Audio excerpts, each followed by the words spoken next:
இந்த கதை நம்ம ஹீரோ ஈ ஃபேங்க பத்தி தான். இவன் அவனோட உலகத்திலேயே ரொம்ப பெஸ்ட் அல்கெமிஸ்டா இருந்தான். பல வருஷமா கஷ்டப்பட்டு உழைச்சு ஒரு டிவைன் பில்ல ரெடி பண்றான். இந்த மாத்திரைய சாப்பிட்டா எந்த ஒரு கல்டிவேட்டரும் ரொம்ப வேகமா தன்னோட பவரை அடுத்த லெவலுக்கு கொண்டு போக முடியும். அதாவது பிரேக் த்ரூ பண்ண முடியும். ஆனா இந்த உலகத்துல பேராசை பிடிச்சவங்களுக்கு பஞ்சமே இல்லையே. அவனோட சொந்த தம்பியே இவனுக்கு விஷம் கொடுத்து அந்த டிவைன் பில்ல பிடுங்க பார்க்கறான். ஆனா சாகறதுக்கு முன்னாடி நம்ம ஈ ஃபேங் அந்த மாத்திரைய அவனே சாப்பிட்டுடுறான். இதனால அவன் மறுபடியும் ரீஇன்கார்னேட் ஆகி பிறக்கும்போது அவனோட பவருக்கு இந்த உலகத்துல ஈடு இணையே இல்லாம போயிடுது. இந்த புது உலகத்துல ஈ ஃபேங் அவ்வளோ ஓவர் பவர்டா இருக்கான். அவன் நினைச்சா யார வேணா எப்ப வேணா முடிச்சு விட்டுருவான். அது மட்டும் இல்லாம தனக்கு துரோகம் பண்ணவங்களோட மொத்த குடும்பத்தையும் அழிச்சிடுவேன்னு இப்ப ஈ ஃபேங் தனக்குள்ளே சத்தியம் பண்ணிக்கிறான். சரி வாங்க, நேரத்தை வீணாக்காம கதையை ஆரம்பிக்கலாம்.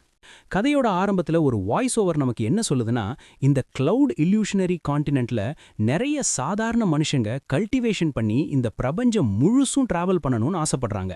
இப்படியே ஆயிரக்கணக்கான வருஷம் ஓடி போச்சு. ஆனா இதுவரைக்கும் யாராலையும் இந்த சாதனையை பண்ண முடியல. ஆனா இன்னைக்கு லின் ஜெக்டோட சீடனான ஈ ஃபேங் இந்த அதிசயத்தை பண்ணி காட்டுவான்னு தோணுது. ஏன்னா அவன் தான் இந்த உலகத்தோட கிரேட்டஸ்ட் அல்கெமிஸ்ட். இப்ப நம்ம என்ன பார்க்கறோம்னா, ஈ ஃபேங் தன்னோட பவர், அறிவு, அப்புறம் பல வருஷ உழைப்புக்கு அப்புறமா ஒரு டிவைன் சோல் எலிக்சர் பில்ல செஞ்சு முடிக்கிறான். அப்போ திடீர்னு வானத்துல மின்னல் பயங்கரமா விட்டுது.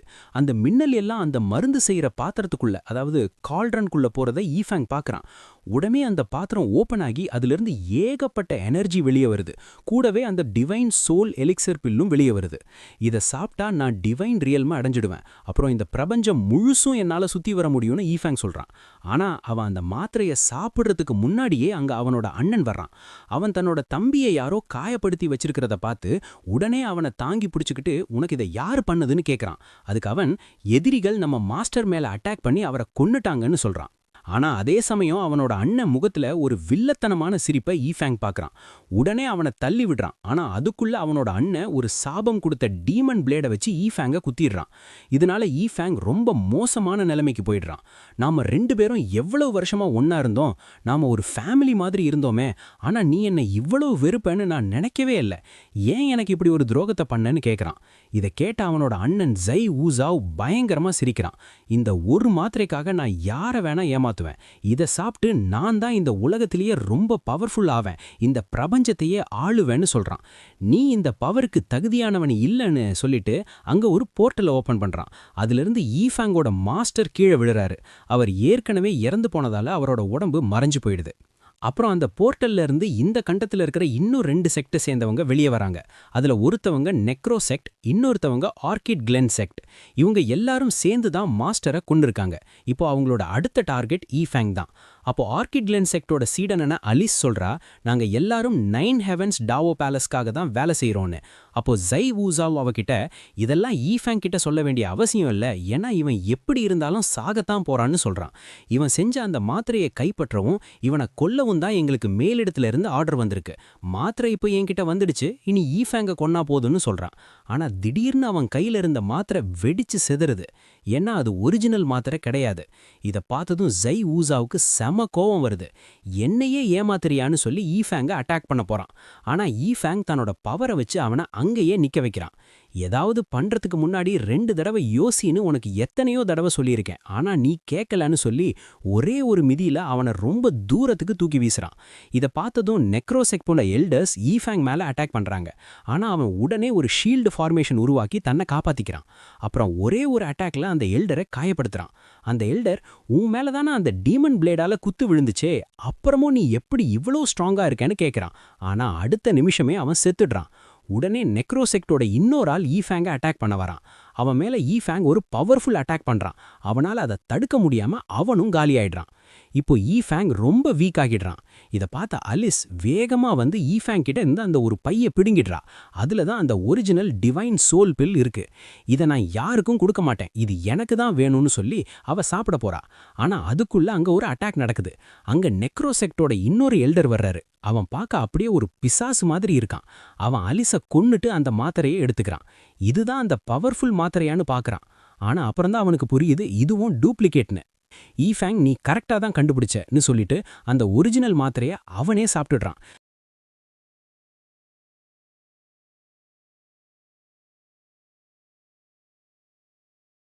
இதனால நான் ஒரு பெரிய சக்திசாலியா மாறினாலும் சரி இல்ல அழிஞ்சு போனாலும் சரி எனக்கு கவலையே இல்லைன்னு சொல்லிட்டு அவன் கத்துறான். அவனோட எனர்ஜி வேகத்துல அந்த எல்டர் அங்கேயே செத்துடுறான். அந்த இடமே அழிய ஆரம்பிக்குது. ஈஃபேங்க்கு பயங்கரமான வலி ஏற்படுது. அங்க நிறைய மின்னல் வெட்டுறத அவன் பார்க்கறான். ஒரு பவர்ஃபுல் வாரியர் ஆகிறது என் விதியில இல்ல போலன்னு அவன் நினைக்கிறான். அப்போ அங்க ஒரு சுப்ரீம் ஸ்கிரிப்சர் வருது. அதை தொட்ட உடனே ஒரு பெரிய வெடிப்பு நடக்குது. அதுல ஈஃபேங் இறந்து போறான். அவன் அந்த மாத்திரையை சாப்பிட்டு இருந்தாலும் அந்த டீமன் ஸ்வாடால அவனுக்கு கிடைச்ச காயத்தினால அவன் இறந்துடுறான். கொஞ்ச நேரத்துல அவனுக்கு மெதுவா கண்ணு முடிச்சு பார்க்கறான். அங்க சில வேலைக்காரங்க அவனை யங் மாஸ்டர்னு கூப்பிடுறாங்க. யங் மாஸ்டர் இன்னும் உயிரோட தான் இருக்காருன்னு அவங்க சந்தோஷப்படுறாங்க. அப்போதான் அவனுக்கு புரியுது தான் மறுபடியும் வேற ஒரு உடம்புல பிறந்திருக்கோன்னு. அவன் யாருடைய உடம்புல வந்தானோ அவனோட ஞாபகங்கள் எல்லாம் இவனுக்கு தெரிய ஆரம்பிக்குது. ஃப்ளவர் பெவிலியனோட மாஸ்டர் தான் இவனுக்கு விஷம் கொடுத்துருக்காங்கன்னு அவனுக்கு விஷன் வருது. ஈஃபேங் இப்போ பிறந்திருக்கிறது யான் எம்பையரோட ஜெனரல் வீட்டில். அதுவும் ஈஃபேங்கோட சொந்த வம்சத்துல தான் அவன் பிறந்திருக்கான். ஒரு ஆச்சரியமான விஷயம் என்னன்னா, இந்த ஜென்மத்திலையும் அவனோட பேரு ஈஃபேங் தான். அவனுக்குள்ள இருந்த விஷம் காரணமா அவனுக்கு வாந்தி வருது. உடமே தன்னை சரி பண்ணிக்க அவன் கல்டிவேஷன் பண்ண உட்கார்றான். சாகிறதுக்கு முன்னாடி அவன் அந்த டிவைன் சோல் பில்லை சாப்பிட்டதால அவனால அவனோட மைண்ட் ஸ்பேஸுக்கு போக முடியுது. இப்போதைக்கு அவன் கல்டிவேஷன்ல முதல் லெவல்ல தான் இருக்கான். அதாவது மறுபடியும் முதல்ல இருந்து ஆரம்பிக்கணும். அவன் தன்னோட மைண்ட் ஸ்பேஸ்ல அந்த சுப்ரீம் ஸ்கிரிப்சர் இருக்கிறத பார்க்கறான். அதனால தான் தனக்கு மறுபிறவி கிடைச்சிருக்குன்னு அவனுக்கு புரியுது. அந்த ஸ்கிரிப்சர் திடீர்னு பிரகாசமா மாறி அவனோட உடம்புக்குள்ள போகுது. இதனால ஈஃபேங்க்கு நிறைய பவர் கிடைக்குது. அப்புறம் அவனோட உடம்புல இருந்த எல்லா விஷயத்தையும் அது அழிச்சிடுது. போன ஜென்மத்துல என் மேல அட்டாக் பண்ணது அந்த 9 ஹெவன்ஸ் டாவோ பேலஸ் தான். நான் என்னைக்கு அங்க போறனோ அன்னைக்கு அவங்கள மொத்தமா அழிச்சிடுவேன்னு ஈஃபேங் சொல்றான். அப்போ அங்க ஒரு வேலைக்காரன் வந்து, யங் மாஸ்டர், C2 அப்புறம் வேங் ஃபேமிலிஸ் நம்ம குடும்பத்துக்கு துரோகம் பண்ணிட்டாங்க. அவங்க ஓல்டு ஜெனரலை கைதி பண்ணி வச்சிருக்காங்கன்னு சொல்றான். இவங்க யாருன்னு ஈஃபேங்க்கு தெரியாது. ஆனா இந்த உடம்ப நான் எடுத்துக்கிட்டதால இவனோட எதிரிகளோட நான் சண்டை போடுவேன், இந்த குடும்பத்தை நான் காப்பாத்துவேன்னு ஈஃபேங் முடிவு பண்றான்.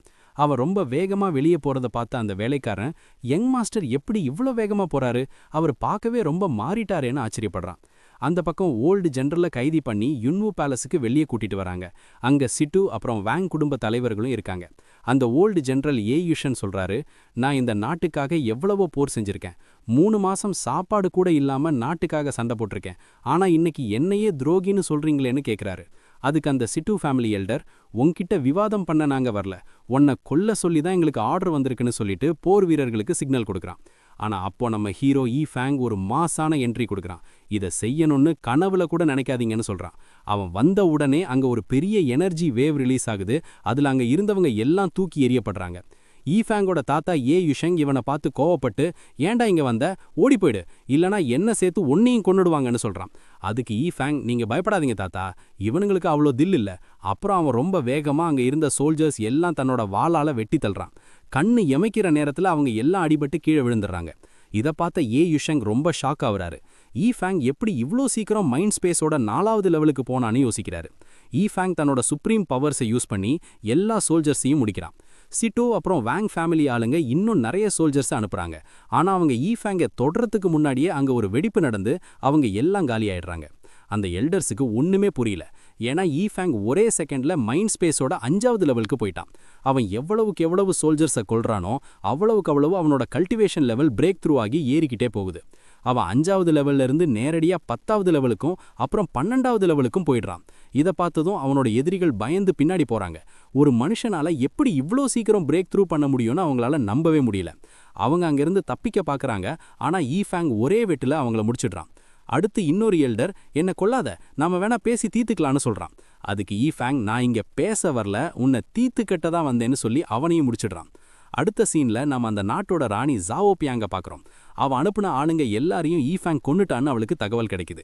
இவ்வளோ பவர்ஃபுல் காட்ஸ் எப்படி தோத்து போனாங்கன்னு அவ கேட்குறா. அதுக்கு அவளோட வேலைக்காரன் காங்கி, ஈஃபேங் சண்டை போட்டுக்கிட்டே 12வது லெவலுக்கு போயிட்டான், அதான் யாராலையும் அவனை ஜெயிக்க முடியலன்னு சொல்றான். இதை கேட்ட அந்த ராணி செம கடுப்பாகி, இன்னும் நிறைய பேரை அனுப்புங்க, அவன் நாளைக்கு காலையில பார்க்கக்கூடாதுன்னு ஆர்டர் போடுறான். அன்னைக்கு நைட்டு ராணியை பார்க்க டெபுட்டி மினிஸ்டர் வரான். அவன் ரொம்ப கோபமா இருக்கான். அவனை பார்த்த ராணி, நான் ஈஃபேங்கை கொல்ல ஆளுங்க அனுப்பிட்டேன், அவங்க இந்த வேலையில கில்லாடிங்க, ஈஃபேங்கை மட்டும் இல்லாம அவனோட குடும்பத்தையே அழிச்சிடுவாங்கன்னு சொல்றான். அப்போ அந்த டெபுட்டி மினிஸ்டர், உன் பிளான் சக்சஸ் ஆகணும்னு வேண்டிக்கோ, இல்லைன்னா உனக்கு தெரியும், நான் உனக்கு சப்போர்ட் பண்ணுவேன்னா உன்னை அழிக்கவும் செய்வேன்னு மிரட்டவ. உடனே ராணி பயந்து போய் அவனோட காலில் விழாத குறையா இந்த தடவை கண்டிப்பா ஜெயிச்சிருவேன்னு சொல்றான்.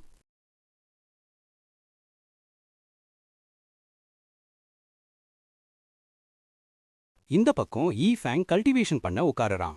இந்த உலகத்தோட கல்டிவேஷன் சிஸ்டமும் என்னோட பழைய உலகத்துல இருந்த மாதிரி தான் இருக்குன்னு அவன் யோசிக்கிறான். இதுல சீ கண்டென்சேஷன், பைடான் ஸ்டேஜ், தொன்ஜன் ஸ்டேஜ், கின்ஷன் ஸ்டேஜ்னு நிறைய லெவல்ஸ் இருக்கு. ஆனா என்கிட்ட அந்த ஸ்கிரிப்சர் இருந்தும் என்னால ரொம்ப வேகமா லெவலப் பண்ண முடியலையே. இப்போதைக்கு என்னோட பவர் சீ கண்டென்சேஷன் லெவல்ல தான் இருக்கு. என்னோட பழைய ஜென்மத்துல நான் 9வது லெவல்லயே அடுத்த ஸ்டேஜுக்கு போயிடுவேன். ஆனா இங்க 12வது லெவல்லயே நிக்கிறேன்னு யோசிக்கிறான். அப்போ அங்க இருந்த ஒரு பெட்டில சோல் ஹெர்ப்ஸ் இருக்கிறத அவன் பார்க்கறான். இத வச்சு நான் சில எலிக்சர்களை, மருந்துகளை ரெடி பண்ணணும். அது என்னோட பவரை அதிகப்படுத்த உதவும்னு நினைக்கிறான். அன்னைக்கு நைட்டு நடுச்சாமத்துல சில பேரு ஃபேங்க கொல்ல வராங்க. இவன் ஒரு லூசர், இவனால கல்டிவேஷன் கூட பண்ண முடியாது, இவனை நாம ஒரே செகண்ட்ல முடிச்சிடலான்னு அவங்களுக்குள்ள பேசிக்கிறாங்க. அவங்க ஃபேங்கோட ரூம் கிட்ட வராங்க. ஃபேங் கிட்ட ஒரு மேஜிக் கல்லு இருக்கு. அது திடீர்னு பிரகாசமா மின்னுது. அத பார்த்த ஃபேங் யாரோ விருந்தாளிகள் வந்திருக்காங்க போல, அவங்கள வரவேற்க நான் ரெடியாகணும்னு சொல்றான். அந்த கொலையாளிகள் ரூமுக்குள்ள வந்தா அங்க ஃபேங் இல்ல. அப்போ திடீர்னு ஃபேங் அவங்க மேல அட்டாக் பண்றான். ரூமுக்குள்ள இருந்தவங்கள அவன் போட்டு பொளந்தெடுக்கிறான். வெளியே இருந்த அவங்களோட தலைவன் ஏன் இவ்ளோ நேரம் ஆகுது அந்த லூசரை கொல்லன்னு சொல்லி உள்ள போக பாக்கறான். ஆனா அப்போ ரூம் கதவு திறந்து உள்ள இருந்தவங்க எல்லாம் காத்துல தூக்கி எறியப்படுறாங்க. அவங்க கூடவே ஃபேங்கும் பறந்து வெளியே வரான். வந்த உடனே அந்த தலைவன் மேல அட்டாக் பண்றான். தான் கூட வந்தவங்க எல்லாம் செத்துட்டதை பார்த்த அந்த தலைவன், நீ 9வது லெவல்ல தானே இருக்க, எப்படி இவங்க எல்லாரையும் இவ்ளோ வேகமா கொன்னேன்னு கேக்குறான். அதுக்கு ஃபேங், நானா 9வது லெவலா, ஒழுங்கா பாருடான்னு சொல்லிட்டு தன்னோட வாளால அவனை அட்டாக் பண்றான். நீ என்ன பெரிய ஆளா, நீ என்னை விட ஒரு லெவல் தான் அதிகமா இருக்கேன்னு ஃபேங் சொல்ல, அந்த ஆளு நான் சீ லெவல் 5ல இருக்கேன்னு சொல்லி ஃபேங்க தள்ளி விடுறான். உன் சாவு ஏன் கலிகதான்னு அவன் சொல்ல, ஃபேங் அந்த ஸ்கிரிப்சர் உதவியோட ரொம்ப வேகமா பிரேக் த்ரூ பண்றான். இப்ப ஃபேங்கோட பவரை பார்த்த அந்த ஆளு ஷாக் ஆகுறான். ஏன்னா ஃபேங் இப்போ சீ லெவல் 1க்கு வந்துட்டான். அவன் கிட்ட போக போக அவனோட லெவல் ஏறிக்கிட்டே போகுது. இது நடக்கவே முடியாது, இப்போ லெவல் 2க்கு வந்துட்டேன்னு அவன் கத்துறான். உடனே ஃபேங் லெவல் 3க்கு போயிடுறான். இந்த உலகத்துல முடியாதது எதுவுமே இல்லைன்னு ஃபேங் சொல்லிட்டு ஒரு ஸ்பெஷல் டெக்னிக் மூலமா தன்னோட கண்களை கோல்டன் கலர்ல மாத்துறான். அந்த ஆளும் தன்னோட டிராகன் சோல் ஸ்ட்ரைக்கை யூஸ் பண்ணி அட்டாக் பண்ண வரான். ஆனா ஃபேங் அவனை விட வேகமா போய் அவன் கழுத்தை புடிச்சிடுறான். சாகறதுக்கு ஏண்டா இவ்ளோ அவசரம், முதல்ல என்ன உன் மாஸ்டர் கிட்ட கூட்டிட்டு போன்னு சொல்றான். இந்த பக்கம் ராணி பிங்யான் தான் வேலைக்காரங்க மேல கத்திட்டு இருக்கா. அப்போ அந்த கொலையாளி அங்க வந்து விழறான். ராணி, நான் உங்ககிட்ட அவனை கூட்டிட்டு வந்துட்டேன்னு அவன் சொல்லிட்டு அங்கேயே செத்துடுறான். அடுத்த அட்டாக் ராணி மேல வருது. ஆனா காங்கி அதை தடுத்துடுறான். யாரங்க வெறியவான்னு ராணி கத்த ஃபேங் அங்க வரான். அவனை உயிரோட பார்த்ததும் ராணிக்கு பயங்கர அதிர்ச்சி. உன் வேலைக்காரன் சீ லெவல் 7ல இருக்கானே, இவனை விட்டுட்டு எதுக்கு அந்த லூசஸை எல்லாம் அனுப்புன, இவனை அனுப்பியிருந்தா கூட எனக்கு கொஞ்சம் டஃப் கொடுத்திருப்பான்னு ஃபேங் கிண்டல் பண்றான். ராணி உடனே காங்கிய அவன் மேல அட்டாக் பண்ண சொல்றா. காங்கி 2 ஆயுதத்தை வச்சு அட்டாக் பண்றான். ஆனா ஃபேங் ஒரே உதையில அவனை வெளியே தள்ளிடுறான். நீ ரொம்ப பவர்ஃபுல் ஆயிட்டேன்னு ஒத்துக்கிறேன். அதுக்கு ஃபேங், ஆமா அது எனக்கு தெரியும், ஆனா உன் லெவலுக்கு நீ ரொம்ப பேசுறன்னு சொல்றான். காங்கி சில மேஜிக் அட்டாக்ஸ் பண்ணி பார்க்கறான். ஆனா ஃபேங் எல்லாத்தையும் வாளால தடுத்துட்டு அவன் மேல பாயிறான். 2 பேரும் பயங்கரமா மோதிக்கிறாங்க. கடைசியில பார்த்தா காங்கி உடம்புல ஃபேங் ஏகப்பட்ட காயங்களை ஏற்படுத்திட்டான். அதனால அவன் அங்கேயே செத்துடுறான். ராணி அவனை ஒரு லூசர்னு திட்டிட்டு ஃபேங் கிட்ட, நீ என்கிட்ட வா, நான் எல்லாத்தையும் சொல்லிடுறேன்னு கூப்பிடுறா. ஃபேங் கிட்ட போன உடனே அவ ஒரு கத்திய மறைச்சு வச்சிருக்கா. 9 ஹெவன்ஸ் டாவோ பேலஸ் உன்னை உயிரோட விடாதுன்னு அவன் காதுல சொல்லிட்டு அவளை குத்த வரா. ஆனா ஃபேங் அதுக்கு முன்னாடியே அவளை அட்டாக் பண்ணி கொன்னுடுறான். என் பழைய வாழ்க்கையில உன்ன மாதிரி நிறைய பேரை பார்த்திருக்கேன்னு ஃபேங் சொல்றான். ஆனா அந்த 9 ஹெவன்ஸ் டாவோ பேலஸ் எதுக்கு இவனை துரத்துதுன்னு அவனுக்கு ஒரே குழப்பமா இருக்கு. அடுத்த நாள் ஃபேங் காட்டுக்குள்ள மூலிகை தேடி போறான். அங்க அவனுக்கு நிறைய ஹெர்ப்ஸ் கிடைக்குது. அதை வச்சு ஸ்ட்ராங்கான எலிக்சர் செய்யலான்னு அவன் அதை எல்லாம் எடுத்துக்கிறான். அப்போ ஒரு குளத்துக்கிட்ட போகும்போது அங்க ஒரு ஸ்ட்ராங்கான எனர்ஜி அவனுக்கு தெரியுது. உடனே அவன் தண்ணிக்குள்ள குதிக்கிறான். குளத்தோட அடியில ஒரு முத்து இருக்கிறத அவன் பார்க்கறான். அதை அவன் பிடிக்க போகும்போது ஒரு பெரிய சிப்பி அவன் மேல அட்டாக் பண்ணுது. அந்த சிப்பி வாய்க்குள்ள ஒரு அபூர்வமான முத்து இருக்கிறத பார்த்துட்டு ஃபேங் அது கூட சண்டை போடுறான். அதே சமயம் அந்த குளத்துக்கு ஒரு பொண்ணு வரா. அவளும் குளிக்கிறதுக்காக தண்ணிக்குள்ள இறங்குறா. உள்ள ஃபேங் அந்த சிப்பி வாய்க்குள்ள இருந்து வெளியே வந்து அந்த முத்தை பிடுங்கிடுறான். கோவமான அந்த சிப்பி அவனை அட்டாக் பண்ண அவன் தண்ணிக்கு வெளியே குதிக்கிறான். இந்த முத்தை வச்சு நான் யாரை வேணா தோற்கடிக்க முடியும்னு அவன் நினைக்கும்போது அந்த பொண்ணு அங்க இருக்கிறத பார்க்கறான். 2 பேரும் ஒருத்தர் பாத்துக்கறாங்க. அந்த பொண்ணு பேரு லூசி. அவ ஸ்கார்லெட் பிளட் எம்பையோட இளவரசி. அவ உடனே கண்ணை மூடிக்கிட்டு, ஏண்டா என்னையே பாக்குற பொறுக்கின்னு சொல்லி அந்த தண்ணிய ஐஸா மாத்தி அவன் மேல ஏறிறா. ஃபேங் அவ அட்டாக்ல இருந்து தப்பிக்கிறான். அந்த பொண்ணு கரைக்கு வந்து ட்ரெஸ் பண்ணிக்கிட்டு, இவனுக்கு எவ்வளவு தைரியம் இருந்தா நான் குளிக்கிறத பாத்திருப்பேன்னு கத்துறா. அதுக்கு ஃபேங், ஏய் திமிரு பிடிச்ச பொண்ணு, நீ தான் நான் குளிக்கிறத பார்த்த, அது மட்டும் இல்லாம என்னையே கொல்ல பாக்குறேன்னு சொல்றான். பொய் சொல்லாதன்னு அவ சொல்றா. ஏய் பொய், நான் தான் இங்க முதல்ல வந்தேன், என் ட்ரெஸ் எல்லாம் இங்க தான் இருக்கு, நீ தான் அதை பார்த்தும் தண்ணிப்புள்ள வந்தேன்னு ஃபேங் சொல்றான். அப்புறம்தான் லூசி அங்க அவன் ட்ரெஸ் இருக்கிறத பார்த்து அசிங்கமா போயிடுறா. ஆனா அவ தப்ப ஒத்துக்காம மறுபடியும் அட்டாக் பண்றா. ஈஃபேங் அந்த முத்தை வச்சு ஒரு ஷீல்ட உருவாக்குறான். இத பார்த்த லூசி ஆச்சரியப்படுறா. ஏன்னா அவ இந்த மாதிரி ஒரு விஷயத்தை பார்த்ததே இல்ல. அவ தன்னோட மொத்த பவரையும் யூஸ் பண்ணி அட்டாக் பண்ணி பார்க்கறா. ஆனா எதுவுமே வேலை செய்யல. ஈஃபேங், சரி உன் வேலை முடிஞ்சதா, நான் கிளம்புறேன். இன்னைக்கு நான் பார்த்த இந்த அழகான காட்சிய, அதாவது அவளதான் சொல்றான், போய் பெயிண்டிங் பண்ணணும்னு கிண்டலா சொல்லிட்டு போறான். இத கேட்டு அவ இன்னும் கடுப்பாகி ஒரு பயங்கரமான அட்டாக் பண்றா. ஆனா ஈஃபேங் அத ஒரே பஞ்ச்ல உடைச்சிடுறான். அந்த எனர்ஜியை தாங்க முடியாம லூசி மயங்கி விழுந்துடுறா. முதல்ல அவளுக்கு ஹெல்ப் பண்ண வேண்டான்னு நினைச்சாலும் அப்புறம் அவளை குணப்படுத்த ஈஃபேங் வரான்.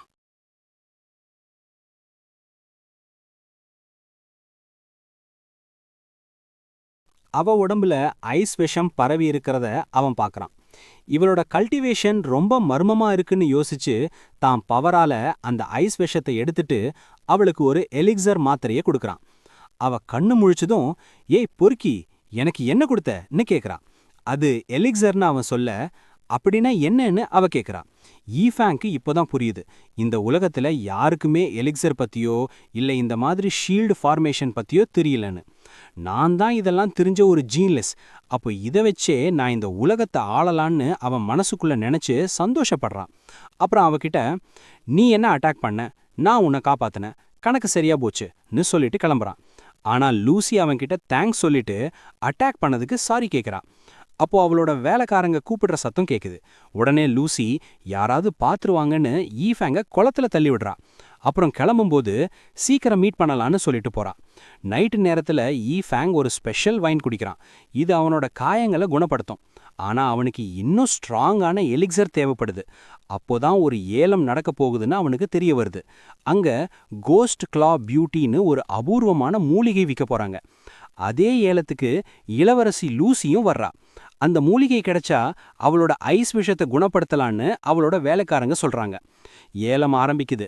ஆரம்ப விலையே 6 lakhs கோல்ட் டிக்கெட்ஸ். ஆனா இளவரசியோட ஆளுங்க உடனே 5 மில்லியன் சொல்றாங்க. வேற யாரும் அவ்வளோ பணம் கொடுத்து ரெடியா இல்ல. அப்போ திடீர்னு ஈஃபேங் அங்க வந்து, நிறுத்துங்க, நான் இதை வாங்கணும், இதுக்கு பதிலா நான் எலிக்சர் கொடுக்கறேன்னு சொல்றான். அந்த எலிக்சரை பார்த்ததும் ஏலம் விடுறவரு கொஞ்சம் பயம் வருது. ஏன்னா அவர் இதை பார்த்ததே இல்லை. இதை சாப்பிட்டா கல்டிவேஷன் ரொம்ப வேகமா நடக்கும், யூஸ் பண்ணி பாருங்க, இல்லனா என் வீட்டுக்கு வந்து கேளுங்கன்னு ஈஃபேங் சொல்றான். அவர் ஈஃபேங்கை நம்பி அந்த மூலிகையை கொடுத்துட்டு எலிக்சரை வாங்கிக்கிறாரு. ஈஃபேங்க்கு தனக்கு தேவையானது கிடைச்சதும் அங்கிருந்து கிளம்புறான். ஆனா இளவரசியோட வேலைக்காரங்க, இது அநியாயம், நான் போய் அதை பிடுங்கிட்டு வரேன்னு சொல்றாங்க. அதுக்கு லூசி, தேவையில்லை, அவனை நான் நேர்ல பாத்துக்கிறேன்னு சொல்றா. இதோட இந்த எபிசோட் முடியுது.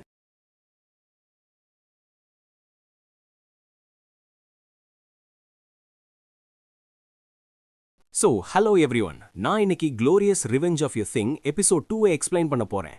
இதோட முதல் பாகத்தோட வீடியோ லிங்க் உங்களுக்கு கீழே டிஸ்கிரிப்ஷன்ல இருக்கும். அதை கிளிக் பண்ணி நீங்க முதல்ல அதை செக் பண்ணிக்கலாம். போன எபிசோட்ல நாம என்ன பார்த்தோம்னா, எஃபிங் அந்த சாபிக்கப்பட்ட டீமன் ஸ்வாட் காரணமா பரிதாபமா இறந்து போயிட்டான். ஆனா அவன் சாகிறதுக்கு ஒரு செகண்ட் முன்னாடி டிவைன் சோல் பில் அப்படின்ற ஒரு அபூர்வமான மாத்திரையை சாப்பிட்டதுனால அவனோட உயிர் பிரியாம அவனோட சொந்த ஃபேமிலி வாரிசோட உடம்புலையே மறுபிறப்பு, அதாவது ரீபர்த் எடுத்திருக்கான். அதுக்கப்புறம் எஃபிங்கருக்கு ஒரு அதிர்ச்சியான விஷயம் தெரிய வருது. அவன் எந்த உடம்புல இப்போ வந்திருக்கானோ அந்த பையனுக்கு ஏற்கனவே ஏகப்பட்ட எதிரிகள் இருக்காங்க. ஸோ எஃபிங் இப்போ அவனோட பழைய பவர்ஸை மீட்டெடுத்து இந்த எதிரிகள் எல்லாரையும் ஒரு கை பார்க்க வேண்டிய நிலைமையில இருக்கான். அதே சமயம் அவனுக்கு பிரின்சஸ் லூசியோட அறிமுகமும் கிடைச்சது. அவங்களோட முதல் மீட்டிங் ரொம்பவே விசித்திரமா ஒருத்தர் முறைச்சிக்கிற மாதிரி இருந்தாலும் போக போக அவங்க மனசுக்குள்ள ஒருத்தர் பிடிக்க ஆரம்பிச்சிடுச்சு. இதுக்கப்புறம் ஒரு பெரிய ஏலம் நடக்குது. அங்க எஃபிங் கோஸ்ட் கிளா பியூட்டி அப்படின்ற ரொம்ப ரேரான ஒரு மூலிகையை ஏலம் எடுத்து விலைக்கு வாங்கிடுறான். ஆனா பிரச்சனை என்னன்னா, அதே மெடிசின் பிரின்சஸ் லூசிக்கும் அவசரமா தேவைப்பட்டுச்சு. இப்போ இதுக்கப்புறம் என்ன நடக்க போகுதுன்னு கதையில பார்க்கலாம். ஏலம் முடிஞ்சதும் எஃபிங் அந்த மூலிகையை எடுத்துக்கிட்டு அமைதியா வீட்டுக்கு திரும்பி நடந்து வந்துட்டு இருக்கான். அப்பதான் நம்ம பார்க்கறோம், பிரின்சஸ் லூசி அவளோட வேலையால கூட்டிக்கிட்டு ரகசியமா யாருக்கும் தெரியாம எஃபிங்க பின்தொடர்ந்து, அதாவது ஃபாலோ பண்ணி வர்றா. அப்போ அந்த வேலையால் பொறுமை இல்லாம பிரின்சஸ் கிட்ட சொல்றா, நாம எதுக்காக இவ்வளவு நேரமா இவனை பின்னாடியே போய் ஃபாலோ பண்ணிட்டு இருக்கணும், பேசாம இப்பவே இவன் மேல அட்டாக் பண்ணி அந்த கோஸ்ட் கிளா பியூட்டியை இவன் கிட்ட இருந்து பிடுங்கிட்டு போயிடலாம் அப்படின்னு ஐடியா கொடுக்குறா. ஆனா லூசி அதை உடனே மறுத்துட்டு, இல்ல, எனக்கு அவன் அந்த மெடிசினை வச்சு எப்படி எலிக்சர் செய்யறான்னு நேர்ல பார்க்கணும், அது வரைக்கும் வெயிட் பண்ணு அப்படின்னு சொல்றா. அதுக்கு அந்த வேலையால் ரொம்ப குழப்பமா, எலிக்சரா அப்படின்னா என்னது அப்படின்னு ஆச்சரியமா கேட்கறா. கரெக்டா அந்த நேரத்துல எஃபிங் நடந்து போயிட்டே இருந்துட்டு திடீர்னு ஒரு இடத்துல நிக்கிறான். நின்னுட்டு பின்னாடி கூட திரும்பாம, நீங்க 2 பேரும் ரொம்ப நேரமா என்ன துரத்திட்டு வரீங்கன்னு எனக்கு தெரியும். இப்போ ஒளிஞ்சிட்டு இருக்கிறது போதும், வெளியே வர டைம் வந்தாச்சு அப்படின்னு கம்பீரமா சொல்றான். எஃபிங் இப்படி சட்டுன்னு பேசினதும் அந்த 2 பேரும் செம்ம ஷாக் ஆகிடுறாங்க. அப்போ பிரின்சஸ் அவளோட வேலையாள் கிட்ட மெதுவா சொல்றா, பயப்படாத, நாம ஆரா அப்பேரிஷன் டெக்னிக்கை யூஸ் பண்ணி நம்மளோட இருப்பை மறைச்சு வச்சிருக்கோம். இது ரொம்ப ஸ்ட்ராங்கான டெக்னிக். இதை கண்டுபிடிக்கிறது சாதாரண விஷயம் இல்ல. அதனால எஃபிங்கிற்கு நாம இங்க இருக்கிறது தெரிய வாய்ப்பே இல்ல.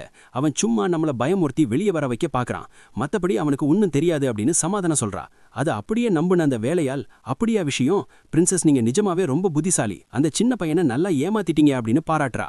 உடனே எஃபிங் சிரிச்சுக்கிட்டே, சரி பாரு, உனக்கு வெளியே வர விருப்பம் இல்லைனா அது உன் இஷ்டம். ஆனா பேசாம வீட்டுக்கு போய் நல்லா சாப்பிட்டு நிம்மதியா தூங்குங்க. எனக்கு இங்க நிறைய வேலை இருக்கு. நான் வீட்டுக்கு போய் ஒரு பெயிண்டிங் வரைய போறேன். அதுல ஒரு அழகான பொண்ணு ஏரியில யாருமே இல்லாத நேரத்துல ஜாலியா குளிச்சிட்டு இருக்கிற மாதிரி ஒரு சீனை வரைய போறேன் அப்படின்னு நக்கலா சொல்றான். இதை கேட்டதும் பிரின்சஸ்க்கு தூக்கி வாரி போடுது. முகமெல்லாம் அப்படியே மாறிடுது. அட பாவமே, இவன் நம்மள கரெக்டா அடையாளம் கண்டுபிடிச்சிட்டான். அன்னைக்கு நடந்த விஷயத்தை இவன் ஞாபகம் வச்சிருக்கான் அப்படின்னு பதறா. அப்போ அந்த வேலையால், ஆனா இது அவனுக்கு எப்படி தெரியும், என்ன விஷயம் இது அப்படின்னு ஒன்னும் புரியாம கேட்கிறா. ஏன்னா லூசி அவகிட்ட அந்த ரகசியத்தை சொல்லல. அதாவது லூசி ஒரு நாள் யாருமில்லாத ஏரியில குளிச்சிட்டு இருக்கும்போது எஃபிங் தற்செயலா அங்க வந்து அவளை பார்த்துட்டான். அந்த விஷயத்தை வச்சுதான் இப்ப எஃபிங் அவளை ஓட்டுறான். இதனால பிரின்சஸ் இப்ப அவன் முன்னாடி போய் பேசலான்னு முடிவு பண்ணி எட்டி பாக்குறா. ஆனா அவ வர்றதுக்குள்ள எஃபிங் கண்ணிமிக்கும் நேரத்துல அங்கிருந்து மாயமா மறைஞ்சு போயிடுறான். பிரின்சஸ் செம்ம கோபமா, பாத்தியா, இவன் மறுபடியும் நம்மளை ஏமாத்திட்டான், நம்மள வெளியே வர சொல்லிட்டு அவன் இங்கிருந்து எஸ்கேப் ஆகிட்டான் அப்படின்னு கத்துறா. அவ அப்படியே டென்ஷனா பின்னாடி திரும்புறப்போ அங்க ஒரு மர்மமான முகமூடி அணிஞ்ச வாரியர் நிக்கிறான். அவனை பார்த்தாலே ஒரு கொலகார மாதிரி தெரியுது. அவன் மெதுவா சொல்றான், கடைசியா பிரின்சஸ், உன்னை நான் இங்க கண்டுபிடிச்சிட்டேன். இன்னைக்கு உன்னை பாதுகாக்கிறதுக்கு உன் கூட யாரும் இல்ல. உன்னை தேடுறதுக்காகவே நான் வழியில புறுக்க வந்த எத்தனை பேரை கொன்னிருக்கேன் தெரியுமா? இப்ப நான் ரொம்ப டயர்டா இருக்கேன். உன் கூட ஃபைட் பண்ணி உன்னை கொன்னா மட்டும்தான் என்னோட இந்த டயர்ட் குறையும் அப்படின்னு கொடூரமா சொல்றான். அப்போ பிரின்சஸ் பயப்படாம அவன்கிட்ட, நீ அந்த 9 ஹெவன்ஸ் டாவோ பேலஸை சேர்ந்தவனா? உன்னை என்னோட மாமா தான் இங்க அனுப்பினாரா? உண்மையை சொல்லு. என்னோட அப்பா அம்மாவுக்கு அவங்க என்ன பண்ணாங்க? அவங்க உயிரிடம் தான் இருக்காங்களா அப்படின்னு ஆவேசமா கேட்கிறா. அதுக்கு அந்த அசாசின் நக்கலா சொல்றான், உன் அப்பா அம்மாவை பத்தி எனக்கு எதுவுமே தெரியாது. அதை தெரிஞ்சுக்க நீ இப்போ உயிரோடு இருக்க போறதும் இல்ல. ஏன்னா நான் இங்க உன்னை கொல்ல தான் வந்திருக்கேன். செல்லமே, உன்னை கொல்றதுக்கு எனக்கு கொஞ்சம் வருத்தமா தான் இருக்கு. ஏன்னா நீ பார்க்க அவ்வளவு அழகா இருக்க அப்படின்னு சொல்லிட்டு அவளோட கழுத்தை நோக்கி தாக்குறான். அந்த சீன் அங்கேயே ஒரு சஸ்பென்ஸோட கட்டாகுது. அடுத்த சீன்ல நாம ஏஃபிங்கோட வீட்டை பார்க்குறோம். ஏஃபிங் அந்த கோஸ்ட் கிளா பியூட்டி மூலிகையை ரொம்ப கவனமா ரிஃபைன் பண்ணி ஒரு பவர்ஃபுல் எலிக்சர் செஞ்சு முடிச்சிட்டான்.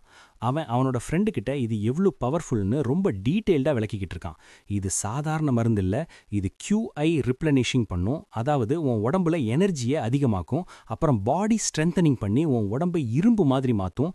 அது மட்டும் இல்லாமல் ஏஜ் ரிவர்சிங், அதாவது உன்னோட வயசை குறைச்சி உன்னை இளமையாக்கும் அப்படின்னு எல்லா பெனிஃபிட்ஸையும் சொல்கிறான். இதை கேட்டு அவனோட ஃப்ரெண்டு வாயை பிளந்து ஆச்சரியப்படுறான். ஒரு சின்ன மாத்திரைக்கு இவ்வளோ பெரிய பவரா? நிஜமாலே இது ஒரு உலக அதிசயம்தான் அப்படின்னு நினைக்கிறான். ஏன்னா அந்த உலகத்தில் இருக்கிற சாதாரண மக்களுக்கு எலிக்சர் பற்றியோ இல்லை அதை எப்படி தயாரிக்கிறதுங்கிற டெக்னிக் பற்றியோ எதுவுமே தெரியாது. அப்புறம் ஏஃபிங் அந்த எலிக்சர் பாட்டிலை அவங்கிட்ட கொடுத்து, இதை அப்படியே கொண்டு போய் என்னோட தாத்தா கிட்ட கொடுத்துட்டு, அவர் உடம்புக்கு இது ரொம்ப நல்லது, அது வரைக்கும் நான் வெளியே போய் இந்த அழகான கிளைமேட்டை கொஞ்சம் என்ஜாய் பண்ணிட்டு வர்றேன் அப்படின்னு சொல்லிட்டு வீட்டுக்கு வெளியே வர்றான். அப்போ திடீர்னு அவங்க வீட்டின் கூரை மேல ஏதோ ஒன்று பயங்கரமா மோதுற சத்தம் கேட்குது. அடுத்த செகண்டே ஒரு பிளாஸ்ட் ஆகுது. ஏஃபிங் பதறி போய் உடனே காத்துல பறந்துக்கிட்டே அந்த இடத்துக்கு ஸ்பீடா போறான். அங்க பார்த்தா புகைக்கு நடுவுல இருந்து பிரின்சஸ் லூசி வெளியே வர்றா. ஏஃபிங் ஆச்சரியமா, அடப்பாவமே, மறுபடியும் நீதானா? உனக்கு என் மேல அவ்வளவு பாசமா அப்படின்னு கேட்குறான். அப்போ பிரின்சஸ் காயத்தோட வேகமா வந்து அவன் மேல மோத 2 பேரும் பேலன்ஸ் இல்லாம ஸ்பீடா கீழே வந்து விடுறாங்க. ஏஃபிங் அவளை தள்ளி விட்டுட்டு சொல்றான், நீ என்னை துரத்துறத நிறுத்திட்டேன்னு நான் நிம்மதியா இருந்தேன். ஆனா நீ என்னடானா டைரக்டா என் வீட்டுக்கே வந்துட்ட. பாரு, அந்த கோஸ்ட் கிளா பியூட்டியை நான் ஏற்கனவே யூஸ் பண்ணி மாத்திரையா மாத்திட்டேன். ஸோ நீ அதுக்காகத்தான் இங்கே ஓடி வந்திருந்தா நீ வர்றதுக்கு ரொம்ப லேட் ஆகிடுச்சு. இப்போ ஒன்றும் பண்ண முடியாது அப்படின்னு சொல்றான். ஆனா அப்போதான் அவன் பிரின்சஸோட முகத்தை கூர்ந்து பார்க்கறான். அவ வாயிலிருந்து ரத்தம் வடிஞ்சுக்கிட்டு இருக்கு. அவளோட ட்ரெஸ் எல்லாம் கிழிஞ்சு போயிருக்கு. அவளை யாரோ ரொம்ப மோசமா அட்டாக் பண்ணியிருக்கிறாங்கன்னு ஏஃபிங் அப்பதான் புரிஞ்சுக்கிறான். கொஞ்ச நேரத்துல அவளோட வேலையால் இன்ஷானும் அங்க வந்து ஒரு மூலையில வந்து விடுறா. அந்த அசாசின் அவளையும் ரொம்ப கொடூரமா காயப்படுத்தியிருக்கான். அந்த கொலகாரன் இப்போ ஏஃபிங் முன்னாடி வந்து நிக்கிறான். அவன் ஏஃபிங்கை பார்த்து மிரட்டுறான். மரியாதையா அந்த பொண்ணை என்கிட்ட கொடுத்துரு, இல்லைன்னா தேவையில்லாம உன் உயிரையும் நான் எடுக்க வேண்டியிருக்கோம். உனக்கு எதுக்கு இந்த வேண்டாத வேலை அப்படின்னு கேட்குறான். ஏஃபிங் கொஞ்சமும் பயப்படாம பிரின்சஸை ஒரு பாதுகாப்பான இடத்துல மெதுவா படுக்க வச்சுட்டு அவனோட வாழை உருவிக்கிட்டு முன்னாடி வர்றான். முதல்ல சொல்லு, நீ யாரு, எதுக்காக இவங்கள துரத்திட்டு வர்ற அப்படின்னு கோவமா கேக்குறான்.